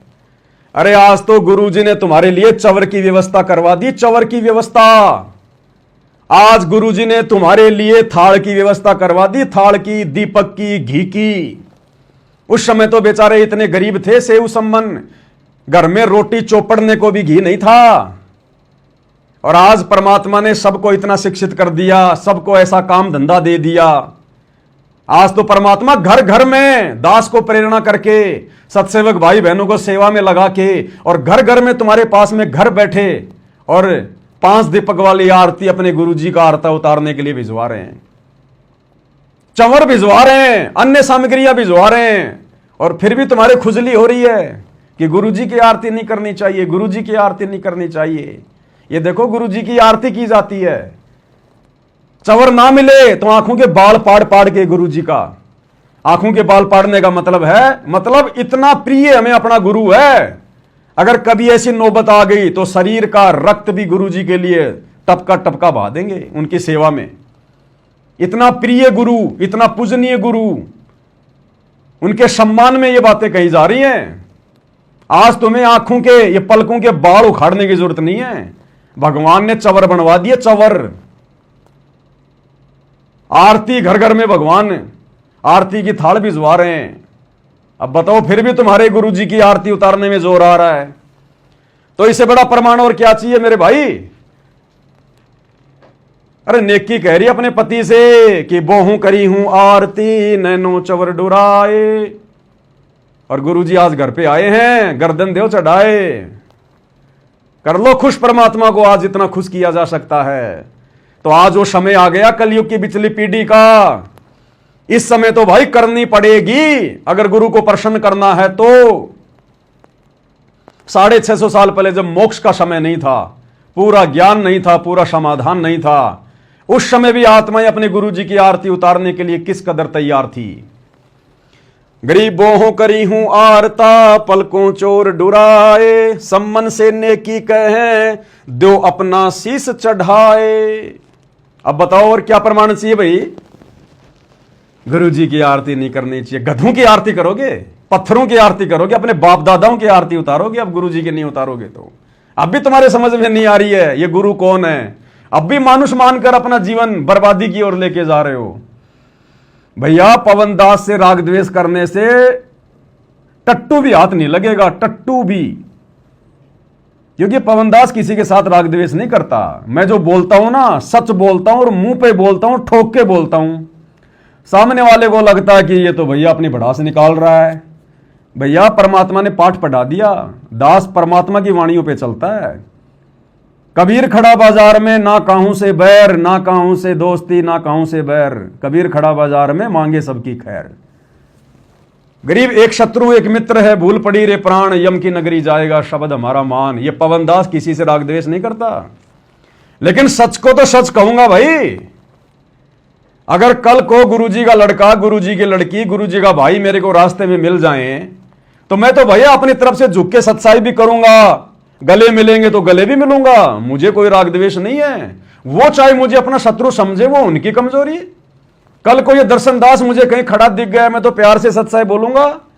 लेकिन प्यार से सच्चाई बोलने का मतलब ये थोड़ी है कि कल को अगर वो कोई गलती करेगा तो मैं चुपचाप रहूंगा, जैसे कि वो दर्शन दास चुपचाप बैठ के और चुपचाप सारा तमाशा देख रहा है। रोहतक में संगत की ऐसी तैसी कर दी गई, परशुराम की जयंती मनवा दी गई और एक शब्द अपने मुंह से नहीं निकाल रहा। तो ये पवन दास ऐसा काम नहीं करता भाई। पवन दास के लिए तो सब बराबर हैं, घर वाले और बाहर वाले।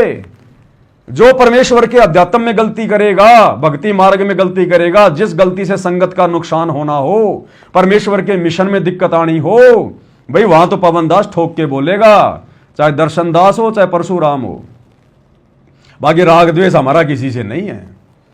राग द्वेष करके तो हम पारी नहीं हो पाएंगे। क्या हमें पता नहीं इस बात का? क्या ये गलती हम करेंगे क्या? जैसे हमारे गुरुदेव भगवान हैं, सब उनके बेटा बेटी हैं, लेकिन गुरुजी जब खाल उतारते हैं नकली संतों की तो कितनी भयंकर उतारते हैं। और फिर गुरुजी कह देते हैं कि मैं तो उनका दास हूं, उनका नौकर हूं, मुझे तो छोटा सा व्यक्ति समझकर आ जाओ, मेरे सत्संग सुन लो। और जब खाल उतारने का समय आता है तो गुरुजी ढंग से उतारते हैं कि काल के दूत पाखंडी, समाज का कर दिया बेड़ा गर्ग, नरक में जाके गिरेंगे, गधे कुत्ते बनेंगे अगले जन्म में, परमात्मा के दुश्मन। ये भी गुरुजी बोलते हैं। तो भाई हम तो अपने गुरुजी के पद चिन्हों पे चलते हैं। हमारा किसी से राग द्वेष बैर भाव नहीं है। अगर हम राग द्वेष करके वैर भाव करके अगर ये वीडियो बनाते तो इस पवन दास को परमात्मा इतना लंबा नहीं चलाता, कब का नीचे गिर जाता, कब का। लेकिन भाई हमें पता है, सत्सेवक भाई बहनों को पता है, हमारे गुरुदेव भगवान को पता है, तीसरे को पता हो ना हो हमें कोई लेना देना नहीं है। तो हम प्रथम अपनी भक्ति और मर्यादाओं को बचाते हैं, गुरुदेव के वचनों पे चलते हैं। और जब समय आता है अज्ञान और पाखंड को चोट मारने का तो भाई ढंग से मारते हैं या थोड़े से गण से मारते हैं। फिर परमात्मा कहते हैं कि भैया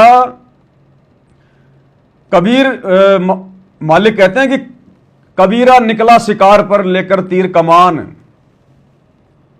और ज्ञानी ज्ञानी बच गए, कोई मर गए मूर्ख, कुछ ऐसी वाणी है परमात्मा की। तो जो मूर्ख मूर्ख होंगे ना वो तो जड़ मरेंगे इन वीडियो से, इन बातों से। और भाई जो ज्ञानी भगत होंगे ना वो विचार कर लेंगे कि हाँ बात तो बिल्कुल काटे की है, बिल्कुल सही बात है, भाई सही बात है। हमारे भगवान के मार्ग में अगर कोई अज्ञान और पाखंड फैलाएगा, जिस अज्ञान और पाखंड को मिटाने के लिए 12 साल से हमारा भगवान जेल में बैठा है, हम कैसे उस अज्ञानी और पाखंडी का समर्थन कर देंगे? हम कैसे चुपचाप बैठे रहेंगे? चोट करेंगे ढंग से। लेकिन राग द्वेष हमें किसी से नहीं है, ईर्ष्या किसी से नहीं है, शत्रु भाव बिल्कुल भी शौपन में भी नहीं है। तभी तो गुरु जी का आशीर्वाद बरस रहा है, सात संगतियां निरंतर आगे की ओर बढ़ रही हैं, और ये मौका फिर नहीं मिलेगा, ध्यान रख लेना। ये तो टीचर की दयालुता होती है जो विद्यार्थियों को थोड़ा मनोबल बढ़ाने के लिए उसको बोलना पड़ता है कि बच्चों भक्ति करो, जहाज के जहाज भर के जाएंगे, करोड़ों की संख्या में पार होंगे, पूरा विश्व पार होगा। टीचर कमजोर से कमजोर बच्चे को भी ये नहीं कहेगा कि तू फेल हो जाएगा। वो कमजोर से कमजोर बच्चे का भी मनोबल बढ़ाने के लिए यही कहेगा कि बेटा कोशिश कर, ट्यूशन कर और थोड़ा जोर लगा, पास हो जाएगा, कोई दिक्कत नहीं है। जबकि टीचर को पता है कि ये लड़का पास नहीं होगा, लेकिन फिर भी टीचर की जिम्मेदारी बनती है उनका मनोबल बढ़ाए। तो इसी प्रकार जो परमात्मा बार बार सत्संगों में कहते हैं ना कि बच्चों सारे के सारे जहाज में बैठ के चलेंगे, शतलोक चलेंगे, अरबों की संख्या में जाएंगे, जहाज के जहाज भर के जाएंगे, कुछ नहीं जाने वाला। सतगुरु क्या बोलता है, कहां बोलता है, शब्द सैन सतगुरु की पहचान है, पावे अटल सुहाग रे। सत्संगों से ही सारा निष्कर्ष निकलेगा। दर्शनदास जी कह रहे थे अपनी वीडियो में, थोड़ा सा देखा था मैंने, किसी भगत ने भेजा था इसलिए देखना पड़ जाता, बाकी मैं नहीं अपना दिमाग लगाता इन फालतू की चीजों में। कुछ कह रहा था शायद, ऐसी थी कोई सतलोक जाने की बात थी कोई। तो भाई अब आपको गुरुजी का एक वीडियो दिखाता हूं। परमेश्वर ने जो वाणियां बोली है ना, वो झूठी नहीं है, मिथ्या नहीं है। ये वाणियां जो हमारे सिलेबस में परमात्मा ने शामिल की है ना, कि ये संसार विघन की घाटी, कोई निकलेगा बिरला शूर। अगर जहाज के जहाज ही भर के जाने होते, करोड़ों की संख्या में भगत सतलोक जाने होते, तो फिर परमात्मा इन वाणियों को वर्तमान कलयुग की बिचली पीढ़ी में भक्ति सिलेबस से बाहर निकाल देता। ये वाणी शामिल करने की जरूरत नहीं थी कि ये संसार विघन की घाटी, कोई निकलेगा बिरला सूर। बिरला क्यों जाएगा भाई? जब गुरुजी कह रहे पूरा विश्व पार होगा तो सारे ना बिरले हो गए, करोड़ों की संख्या में जाएंगे, जहाज के जहाज भर के जाएंगे। तो परमात्मा का जहाज तो इतना बड़ा है, चाहे कितने बैठा दो, पूरी पृथ्वी आ जाएगी, किस ब्रह्मांड आ जाए उसके जहाज में। तो फिर ये क्यों कह रहे हैं गुरुजी, ये संसार विघन की घाटी, कोई निकलेगा बिरला सूर? ये नहीं कहना चाहिए। फिर ये संकेत है गुरु के, समझदारी समझते हैं। फिर परमात्मा कहते हैं, दास गरीब कह नरलोई, सतगुरु को चीन बिरला कोई।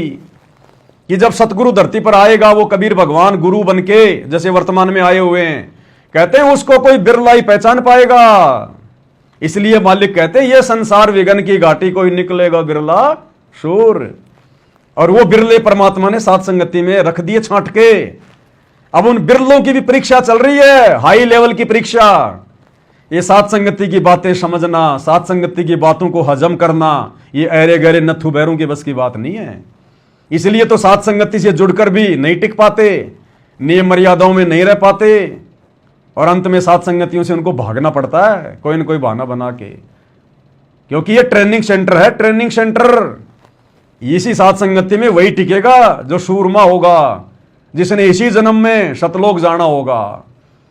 तो गरीबदास जी कह रहे हैं, ये दास गरीब कह नरलोई, और साहिब चीन बिरला कोई। सतगुरु को चीन यानी पहचान बिरला कोई। खोकापुर में काग मिले दिन दोई रे, अरबों में कोई हंस हमारा होई रे। क्यों भाई? पूरा विश्व पार होगा ना, फिर अरबों में परमात्मा कहते हैं कोई कोई हमारा अंश होगा। भाई और बहनों, सत्संग से ही हर प्रकार की शंकाओं का समाधान होता है। अब आपको यकीन दिलाते हैं गुरुदेव के सत्संग से कि हां, सतलोक में इक्की दुक्की आत्मा ही जा पाती हैं। इक्की दुक्की का मतलब बहुत कम आत्माएं, कलयुग की पिछली पीढ़ी में बहुत कम आत्माएं, बहुत कम आत्माओं का नसीब होता है जो अपने गुरु के साथ उनके जहाज में बैठ के जा पाती हैं सतलोक में। गुरु जी का सत्संग क्लियर करेगा। ये सत्संग है पूज्य गुरुदेव भगवान का। इसमें गुरुदेव भगवान आदरणीय गरीबदास जी का जिक्र कर रहे हैं कि कैसे कबीर परमात्मा गरीबदास जी को मिले, फिर उनको सतलोक लेकर गए, सारे ब्रह्मांड दिखाए। और जब गरीबदास जी सतलोक की आत्माओं के साथ में खेलने कूदने लगे, उनसे मिलने लगे, तो सतलोक वाली आत्माओं ने, सतलोक के हंसों ने क्या कहा? ध्यान से सुनना। सतलोक के हंस कहने लगे कि भाई ये परमात्मा हर बार जाता है, लेकिन इसकी कोई सुनता ही नहीं। पहले सत्संग सुन लो परमात्मा को, फिर आपको निष्कर्ष निकाल के बताएंगे क्या कह रहे हैं गुरुदेव। गरीबदास जी अतृत में गिर गए और कहा कि भगवान सचमुच आप ही परमात्मा हो। मैं कहा बेटा, मैं ही परमात्मा हूं। सोच सीधर मैं करूं अपने जन के काज। जब गरीबदास जी से परमात्मा मिले, नीचे आए जिंदा बाबा के रूप में, तो ये नहीं कहा कि मैं भगवान हूं, मैं परमात्मा हूं। और जब उन ग्वालों ने पूछा कि बाबा आप कौन से गांव से आए हो, कहां से आए हो, वहां भी जिंदा बाबा के रूप में कबीर परमात्मा ने अपने आप को छुपाया। अन्यथा वहां छुपाने की क्या जरूरत थी? फिर भी गुरु जी ने अपने आप को छुपाया वहां पर। जब छुड़ाने गए थे गरीबदास जी के पास, कंवारी गाय का दूध पिया था, और क्या कहा जब गांव वालों ने पूछा, ग्वालों ने, कि बाबा आप कहां से आए हो, आपका गांव कहां है?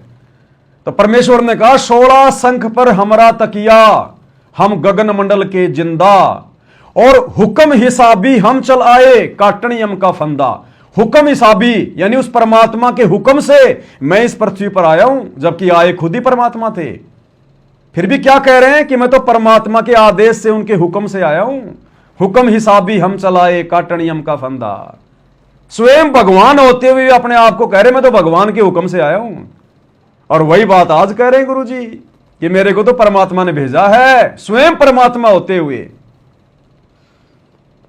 तो गरीबदास जी तो उनको परमात्मा का भेजा हुआ मान रहे थे, लेकिन जब सतलोक में लेकर गए और वहां जब देखा कि सिंहासन पर एक भगवान बैठा है, परमात्मा बैठा है, और नीचे से गया हुआ जिंदा बाबा अपने दूसरे रूप के ऊपर चवर करने लगा, तो गरीबदास जी को पक्का हो गया कि ये जो बाबा जो मेरे साथ आया ना, जो मुझे लेके आया है जिंदा बाबा, ये यहां का नौकर ही है। जो कह रहा था ना हुक्म हिसाबी हम चलाए, तो ये तो वास्तव में यहां का नौकर ही है। भगवान तो ये बैठा सामने, जिसके ऊपर ये जिंदा बाबा भी चवर कर रहा है। इतने में वो परमात्मा जिसको गरीबदास जी भगवान समझ रहे थे, वो खड़ा हुआ, और वो जिंदा बाबा जो नीचे से गया था, जिसको गरीबदास जी नौकर समझ रहे थे भगवान का, वो सिंहासन पर बैठ गया, परमात्मा वाले सिंहासन पर। और वो पहले वाला जो भगवान समझ रहा था गरीबदास जी, वो चवर करने लगा जिंदा बाबा पे। तो गरीबदास जी तो बिल्कुल ऐसे हो गए कि यार ये क्या हुआ, अरे ये भगवान अपने नौकर पे चवर क्यों कर रहा है। इतना सोच ही रहे थे कि वो पहले से सिंहासन पर बैठा हुआ परमात्मा जो बाद में चवर कर रहा था, नीचे से गए हुए जिंदा बाबा रूप में उस कबीर परमात्मा में समा गया। अकेला जिंदा बाबा रह गया, अनंत करोड़ उस सिंहासन के ऊपर, अकेले जिंदा बाबा, और चवर अपने आप हो रहा है। तब गरीबदास जी को यकीन हुआ कि ये तो खुद ही परमात्मा है, खुद ही भगवान है। तो नालायकों, हमें ये उदाहरण गुरुजी ने क्यों समझाए? क्या हमने भी सतलोक में जाकर ही ये निर्णय करना पड़ेगा कि हमारे गुरुजी कोई नौकर हैं या क्या है, या स्वयं परमात्मा है? क्या वहां जाकर आंखें खोलोगे? वहां तक तो पहुंच भी नहीं पाओगे।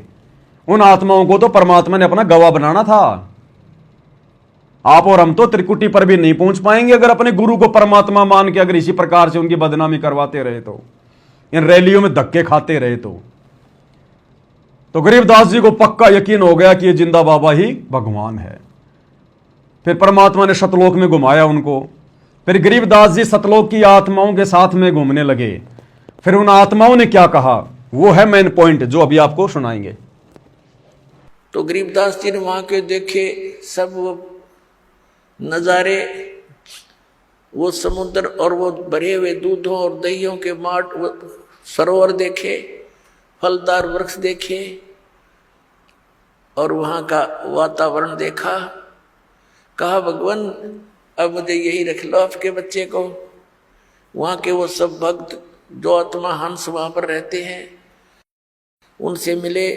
कबीर साहब ने फिर उनको सृष्टि रचना सुनाई। उन अन्य जो वहाँ रहते हैं पुण्यात्मा, उन्होंने बताया कि ऐसे ऐसे जो यहाँ से चले गए, उन्होंने ये गलती की थी और उसका दंड देखो कहाँ भोगना पड़ रहा है। परमात्मा जाते हैं कोई सुनता नहीं, परमात्मा जाते हैं कोई सुनता नहीं, परमात्मा जाते हैं कोई सुनता नहीं, परमात्मा जाते हैं कोई सुनता नहीं। सतलोक की हंस आत्माओं ने क्या कहा गरीबदास जी को कि परमात्मा जाते हैं लेकिन कोई सुनता नहीं। उन सतलोक की आत्माओं को यह शब्द कहने की क्या आवश्यकता पड़ी गरीबदास जी को कि भाई परमात्मा जाते हैं उस गंदे लोक में लेकिन कोई सुनता नहीं।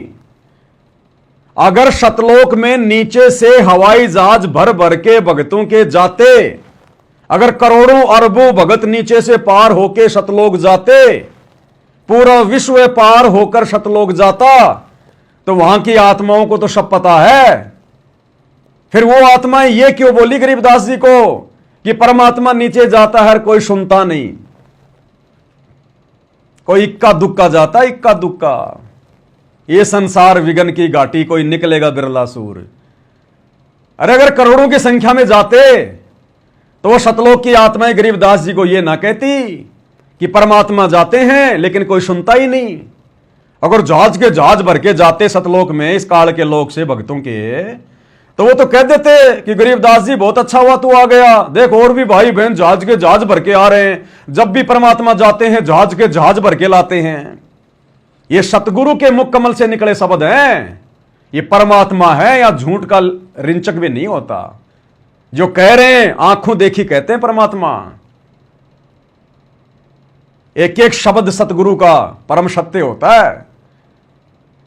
तो सतगुरु यहां पर हम जीव आत्माओं का मनोबल बढ़ाने के लिए ये बातें बोलते हैं कि बच्चों भक्ति करो, सारे पार होंगे, सारे पार होंगे, जहाज के जहाज भर के जाएंगे, करोड़ों करोड़ों जाएंगे, पूरा विश्व पार होगा। तो हम लोग भक्ति पे लगे रहे कि भाई अब की बार तो नंबर आ ही जाएगा। अगर इसी प्रकार से जहाज के जहाज भर के जाते सतलोक में, तो उन आत्माओं को तो दिव्य दृष्टि प्राप्त है, सतलोक की अंश आत्माओं को। फिर वो गरीबदास जी को ये ना कहते कि परमात्मा जाता है लेकिन कोई सुनता ही नहीं। ये नहीं कहा कि परमात्मा हमें भेजता है, या परमात्मा अपना कोई अवतार भेजता है, या परमात्मा किसी आत्मा को भेजता है। परमात्मा जाते हैं, स्वयं कबीर भगवान ही जाते हैं जो आज आए हुए हैं सतगुरु रामपाल जी, लेकिन कोई सुनता नहीं है।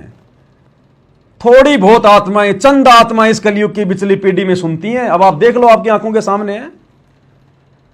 आज सतगुरु रामपाल जी को परमात्मा मान के उनके कितने भगत पूज रहे हैं। बाकी दुनिया तो छोड़ो आप, बाकी दुनिया की तुलना में 8 अरब की जनसंख्या है, 800 करोड़ की। आधा प्रतिशत लोग भी संत रामपाल जी की शरण में नहीं है। अगर 800 करोड़ का आधा प्रतिशत निकालोगे, इतने लोग भी संत रामपाल जी की शरण में नहीं है। और जितने हैं उनमें से मुट्ठी भर लोग केवल गुरु को परमात्मा मान के अभ्यास कर रहे हैं सतलोक जाने का। गुरु की आरती उतार के, गुरु को परमात्मा मान के, ज्ञान आधार से भक्ति करके, गुरु को भोग लगा के प्रयास कर रहे हैं, रिहर्सल कर रहे हैं गुरु को प्रसन्न करने का। तो बताओ, जहाज के जहाज भर के जाने वाले काम हो रहे हैं क्या? पूरा विश्व पार होगा ये काम हो रहा है क्या? इसलिए उन हंस आत्माओं ने कहा, और गुरुदेव ने अपने मुख कमल से उसको प्रमाणित किया। सतलोक की हंस आत्माओं ने कहा कि परमात्मा जाते लेकिन कोई सुनता नहीं। जाते हैं कोई सुनता नहीं, परमात्मा जाते हैं कोई सुनता नहीं, परमात्मा जाते हैं कोई सुनता नहीं।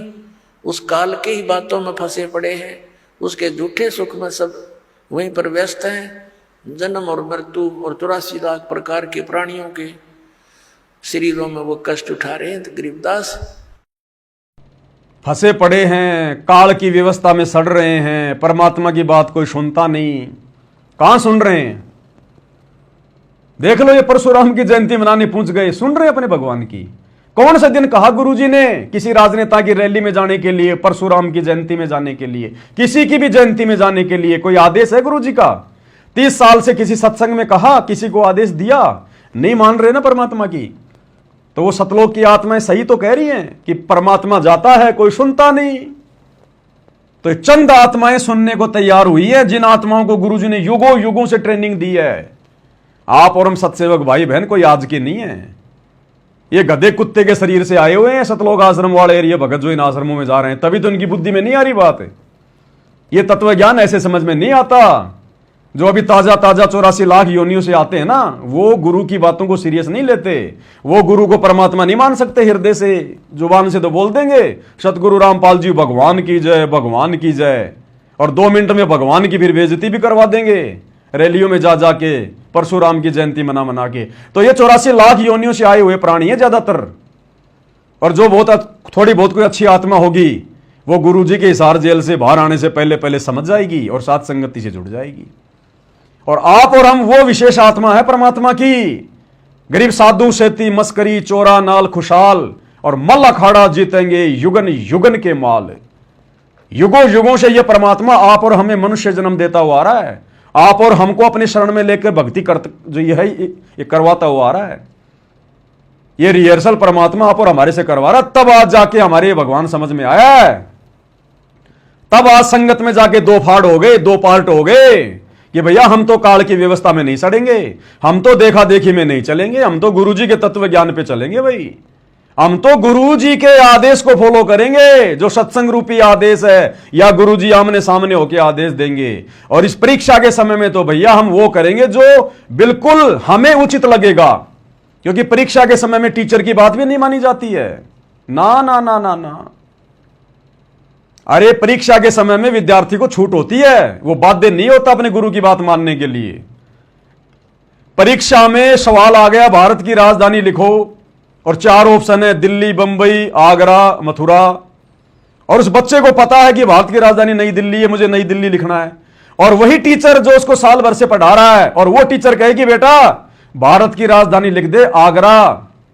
अब मुझे ये बता दो, वो बच्चा आगरा लिखेगा क्या, जिसने साल भर ये पढ़ा कि भारत की राजधानी नई दिल्ली? उस टीचर के कहने से भी वो परीक्षा में आगरा नहीं लिखेगा, उसको पता कि फेल हो जाऊंगा।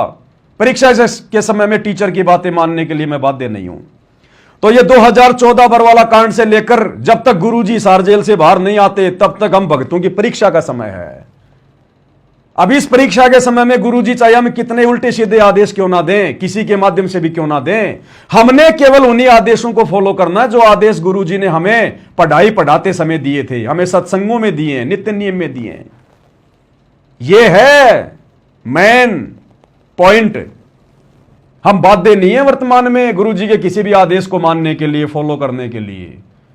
परमात्मा ने तत्व ज्ञान दे दिया, मनुष्य शरीर है, बुद्धि विवेक दे दिया, और ऊपर से खुद गुरुजी कह रहे हैं बार बार, बच्चों तुम्हारी अग्नि परीक्षा चल रही है। तो ये परीक्षा का समय है ना हमारा, तो परीक्षा के समय में हम गुरु के उन आदेशों को भी मानने के लिए बाध्य नहीं है जो आदेश गुरुजी के ही ज्ञान के खिलाफ हों। अब देख लो ये मूर्खों की भीड़, इनको तो गुरु आदेश भी नहीं दे रहा, गुरु के नाम पे गुरु का परिवार इनको भ्रमित कर रहा है, और ये भ्रमित हुए जा रहे हैं। तो ये जहाज में बैठकर जाने के योग्य है क्या? इसलिए परमात्मा कहते हैं ये संसार विघन की घाटी, कोई निकलेगा बिरला सूर। तो ये रिहर्सल तो सत्सयुगों की हो रही है, सतलोक जाने की। तो भाई और बहनों, ये अज्ञान और पाखंड के ऊपर इसी प्रकार से प्रहार होता रहेगा जब तक गुरुदेव भगवान मार्गदर्शन करते रहेंगे, सद्बुद्धि देते रहेंगे। और जब जब ऐसी घटनाएं संगत में आएंगी जो गुरुदेव के भक्ति विधान के खिलाफ होंगी, मर्यादाओं के विपरीत होंगी, तो भैया हम सत्सेवक चुप नहीं बैठ सकते। जब तक हमारी श्वासें हैं, गुरुदेव का आशीर्वाद है, हम इसी प्रकार से डंके की चोट पर उन काले चेहरों को उजागर करते रहेंगे जो काल की गोद में बैठकर सतगुरु की बदनामी का कारण बने हुए हैं। और इसीलिए परमात्मा ने अपन एक शब्द में ये बातें कही है। ये पवित्र पुस्तक है सतगुरु महिमा शब्द संग्रह, जो गुरुदेव के आशीर्वाद से छपवाई गई है और सत्सेवक भाई बहनों को डाक के द्वारा घर घर भेजी जा रही है, जिसमें गुरुदेव के सभी शब्द हैं। इस शब्द पुस्तिका में सतगुरु शब्द महिमा के अंदर शब्द है निरंजन धन तेरा दरबार, शब्द नंबर 49 है, पेज नंबर 132। अब यही तो परमेश्वर ने समझाया हमारे को, इस काल लोक का झंझट का सारा सिस्टम। निरंजन धन तेरा दरबार, जहां पर तनिक न न्याय विचार। निरंजन धन तेरा दरबार, जहां पर तनिक न न्याय विचार। जरा भी न्याय विचार नहीं है, संसार में तो है ही नहीं, दुनिया में तो है ही नहीं, अरे इन आश्रमों में भी जरा भी न्याय विचार नहीं है। सरेआम जिस गुरु ने भक्ति और मर्यादा बचाने के लिए दिन रात एक कर दी, 2-2 बार की जेल, 12 साल से जेल में, आज उसी गुरु की छाती पर पैर रखकर लात मारकर और उनके भक्तों की मर्यादा तोड़वाई जा रही है कोई न्याय विचार? इस काल ने ऐसा आडंबर फैला दिया, ऐसा पाखंड रच दिया कि जाओ जोग जीत संसारा, जीव न माने का तुम्हारा। आज इतना उल्टा ज्ञान में रंग दिया इन आश्रम वालों को इस काल ने, अपने ही गुरु के वचनों को संगत भूल गई और गुरु की उल्टी बदनामी करवा रही है। निरंजन धन तेरा दरबार, जहां तनिक ना न्याय विचार। वैश्या ओडे मुल मुल खासा, गल मोतियों के हार। जो पाखंडी है, आडंबर को बढ़ावा देने वाले हैं, झूठे हैं, फरेबी हैं, काल प्रेरित हैं, वो तो मौज कर रहे हैं संगत के ज्योति पाठ और दान पर, काल के पक्ष में खड़े होकर गुरु की बदनामी करवा रहे हैं। तो कहते हैं इस काल के लोक में वैश्या ओडे मुल मुल खासा, गल मोतियों के हार। पतिव्रता को मिले न खादी, वो सूखा निरस आहार। निरंजन धन तेरा दरबार निरंजन, धन तेरा दरबार, जहां पर तनिक न न्याय विचार। संगत में तनिक भी न्याय विचार नहीं है, कॉमन सेंस भी मर चुकी है आश्रमों से जुड़ी हुई संगत की। भाई पाखंडी की पूजा जग में संत को कहें लबाड़।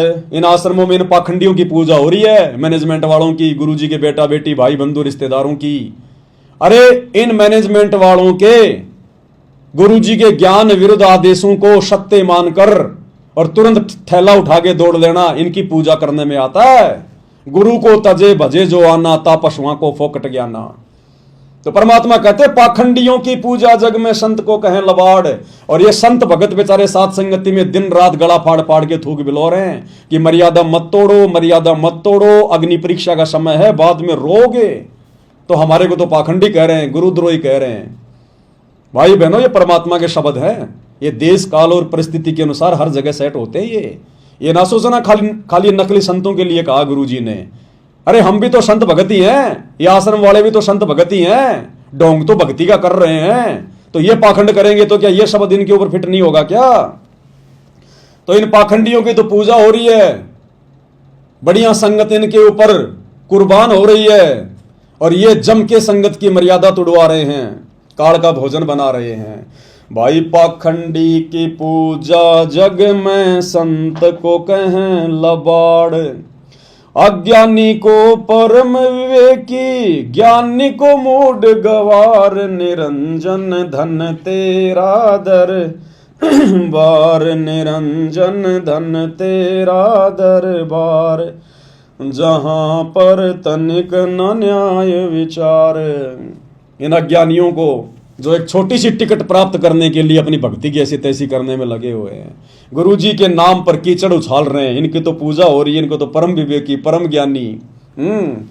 और जो बेचारे दिन रात ज्ञान देने में लगे हुए हैं कि भक्ति कर लो, मर्यादा बचा लो, गुरु को परमात्मा मान लो, घर को आश्रम बना लो, मरोगे नहीं, उनको कह रहे हैं तो लबाड़ है, लबाड़, मूड गवार। कह कबीर सुनो भाई साधो, या सब उल्टा व्यवहार। कहें कबीर सुनो भाई साधो, या सब उल्टा व्यवहार। साचों को तो झूठा बतावें, इन झूठों का एतबार, निरंजन धन तेरा दरबार, निरंजन धन तेरा। परमात्मा कहते हैं, हे ज्योति निरंजन, धन है तेरा 21 ब्रह्मांड, तेरा ये दरबार। तूने ऐसी भांग पिला दी इन लोगों को, मेरे भक्तों को भी नहीं छोड़ा तूने, मेरे भक्तों को भी तूने अनतोली भांग पिला दी। 30 साल से मैंने दिन रात एक कर दी, गला फड़वा लिया, उनके लिए जेल में जाके बैठ गया, लेकिन मेरे से ज्यादा तेरी बातों को महत्व दे रहे हैं। मैंने कहा कि भक्तों का राजनीति से कोई लेन देन नहीं, हमने किसी की जयंती नहीं मनानी है, आंखों पर काली पट्टी बांध के नहीं चलना, देखा देखी में नहीं चलना। कहे कबीर सोई जन मेरा, जो नीर खीर का करे निवेरा। तो परमात्मा सोच रहे हैं कि नालायकों, मेरी तो एक भी बात नहीं मान रही है, मेरे भगत होकर और काल तेरी सारी बातें मान रहे हैं। एक छोटा सा विधायक बनने के लिए, एक छोटी सी टिकट प्राप्त करने के लिए राजनेताओं के तलवे चाटने में लगे हुए हैं। बताओ भाई और बहनों, ये कैसे त्रिकुटी की परीक्षा में पास होंगे? अरे जब यहां पर ये लोग एक छोटी सी टिकट प्राप्त करने के लिए राजनेताओं के तलवे चाट सकते हैं, तो त्रिकुटी पर अगर काल ने इनको अगर विष्णु का पद देने का लालच दे दिया, ब्रह्मा जी का पद देने का लालच दे दिया, तो ये आगे सरकेंगे क्या? ये तो वही घुटने टेक के बैठ जाएंगे, बस जी हमें तो यही चाहिए था। जो यहां एक छोटी सी टिकट के लिए मर रहे हैं, देख लेना ये चुनाव लड़ेंगे भाई और बहनों। ये नेतागिरी इसीलिए हो रही है, सफेद कपड़े पहन पहन के। ये गौशालाओं में दान देना, धर्मशालाएं बनवाना, जा जाके गरीबों को भोजन बांटना, फालतू में। वो गरीब नहीं है। दास आने वाले समय में आपको वीडियो दिखाएगा, जिस घर में ये भोजन देने गए ना, उस घर में टाइल लगी हुई है, टाइल। बेड पे सोते हैं वो, टीवी देख रहे हैं, उनके रसोई में देखना 20-20 कटोरियां, 20-20 गिलास ऐसे डिजाइन से लगाए हुए हैं। वो भिखारी है, वो गरीब है। वो जबरदस्ती आने वाले समय में वोटों की भीख मांगने के लिए कि जी हमने आपको आटा दिया था, हमें तो वोट दे देना। इसलिए ये लोग अपने सारी मर्यादाओं की धज्जियां उड़ा रही है। भाई और बहनों, ऐसा ही होता है जब ये परमात्मा इस लोक में आता है, ऐसा ही होता है। इसलिए तो रोते हैं गुरुजी सत्संगों में। ये परम संत इसीलिए तो सत्संगों में रोता है। यही सोच सोच के कि देखो इन गधों को अपना हित भी नहीं सूझ रहा, इनको अपना आत्म कल्याण भी दिखाई नहीं दे रहा, गधे कुत्ते बनना मंजूर लेकिन काल की व्यवस्था से बाहर नहीं निकलेंगे। ऐसा ही होता भाई और बहनों, काल प्रेरणा ऐसी होती है भाई। जो गुरु वचन पर डट गए कट गए फंद 84 के। तो भाई गुरु वचन पर तो केवल सत्सेवक भाई बहन टिके हुए हैं, और भाई जब तक श्वास है टिके रहेंगे। गुरु का आशीर्वाद है तो टिके रहेंगे। गुरु के आशीर्वाद बिना, उनकी पावर बिना, उनकी रजा बिना हमारी भी औकात नहीं कि हम भी टिक सकें। इसलिए गुरु को प्रसन्न करना, गुरु का आशीर्वाद प्राप्त करना, गुरु की विशेष मेहर प्राप्त करना अति आवश्यक है। यह अग्नि परीक्षा का समय है। एक छोटी सी गलती बने बनाए खेल को बिगाड़ देगी। जैसे एक छोटी सी माचिस की तिल्ली पूरे गांव को आग लगा सकती है, इस प्रकार वर्तमान में इस महाअग्नि परीक्षा के समय में ज्यादा समय नहीं बचा है। 2-2.5 साल का समय है, 2028 तक का खेल है ये। जब तक गुरुजी जेल से बाहर नहीं आते हैं तब तक हमारी अग्नि परीक्षा है। और ये काल भाई साहब हर प्रकार से परेशान करेगा, ये दबाव भी डालेगा, डराएगा, धमकाएगा, मर्यादा तोड़वाएगा, मन में सौ शंकाएं पैदा करवाएगा। इसीलिए तो भगवान ने पिछले 8-10 वर्षों से सात संगति को खड़ा करके अपने बच्चों को दिन रात ये खीर खिलाई है। दास जैसे कुछ भक्तों को प्रेरणा करके परमात्मा दिन रात वीडियो बनवा रहे हैं ज्ञान आधार से। जा जाकर सात संगतियों में वीडियो बनाए, पुस्तकों पे वीडियो बनाए, सत्संगों पे वीडियो लाइव आके भगत भाई बहनों को दृढ़ कर रहे हैं। तो काल को तो चिंता है, काल तो विरोध करवाएगा ना, और अपनों से विरोध करवाएगा। पहले सात संगति में जोड़ेगा, 2-4-5 महीने रहेंगे, 1-2 साल रहेंगे, फिर उनकी वो दाढ़ यहां पर गलती नहीं है, वो मर्यादा उनसे निभाई नहीं जाती कि और ऐसी ऐसी मर्यादा। फिर वो सात संगति में कोई ना कोई बहाना करके फिर वो बागी हो जाते हैं, फिर वो थूक विलोते हैं, फालतू में अपने कर्म फोड़ते हैं, लेना है देना दो, अपना खुद का सत्यानाश कर लेते हैं। तो भैया ये भक्ति मार्ग है, जहां पर सत्यता होगी वहां पर काल की तो एंट्री होगी होगी। तो ये काली प्रेरणा है जो सात संगतियों का विरोध कर रहे हैं, और दूसरी तरफ उन आश्रमों में काल प्रेरणा है जो अपने गुरुजी की मर्यादाओं की धज्जियां उड़ा के सारे मर्यादा विरुद्ध कर्म कर रहे हैं। तो भाई और बहनों, परमात्मा आप और हम सबको सद्बुद्धि दें, आशीर्वाद दें, हमारा मार्गदर्शन करें। हम अपने गुरुदेव भगवान के सिवा कुछ ना सोचें। द्वार धनी के पड़ा रहे, धक्का धनी के खाए, 100 काल जल जोरी पर द्वार छोड़ ना जाए। आप और हमारी अंतिम कोशिश ये होनी चाहिए कि परमेश्वर सुई के नोक जितना भी हम आपके चरणों से दूर ना हो जाएं। ये परमात्मा हम आपके भरोसे हैं, आपके आश्रय हैं परमेश्वर। हमारा अपना कुछ नहीं है, आगे पीछे दाएं बाएं ऊपर नीचे, ना हमारा कोई रिश्तेदार है, ना हमारा कोई परिवार है। हम तो रोज भगवान से कहते हैं कि सुख संपत्ति परिवार धन और सुंदर नारी हो, सपने में इच्छा नहीं करूं, गुरु आण तुम्हारी हो। केवल परमात्मा आप ही चाहिए, केवल आप ही से उम्मीद है, आप ही हमारा सहारा हो। मुझे यहां का कोई सुख नहीं चाहिए, ये परिवार भी नहीं चाहिए, झूठा परिवार, और ये धन दौलत नहीं चाहिए। सुख संपत्ति परिवार धन और सुंदर नारी हो, सपने में इच्छा नहीं करूं, गुरु आण तुम्हारी हो। तुम्हारी सौगंध है गुरु जी, तब कहीं जाकर बचेंगे। हर प्रकार से अपने आप को गुरु जी को समर्पित करके चलना पड़ेगा इस महाअग्नि परीक्षा के समय में, नहीं तो बनी बनाई बात पे पानी फेर देगा ये काल एक झटके में। तो भाई और बहनों, दृढ़ रहने की आवश्यकता है परमात्मा पे विश्वास करके। तो गुरुदेव भगवान के आशीर्वाद से आज के वीडियो में केवल इतना ही, फिर परमात्मा प्रेरणा करेंगे। दास उनका नौकर आपकी सेवा में हाजिर होगा। तब तक गुरुदेव भगवान हम सबको आशीर्वाद दें, आज्ञा दें, सद्बुद्धि दें, हमारा मार्गदर्शन करें। बंदी छोड़ सतगुरु रामपाल जी परमेश्वर जी की जय हो।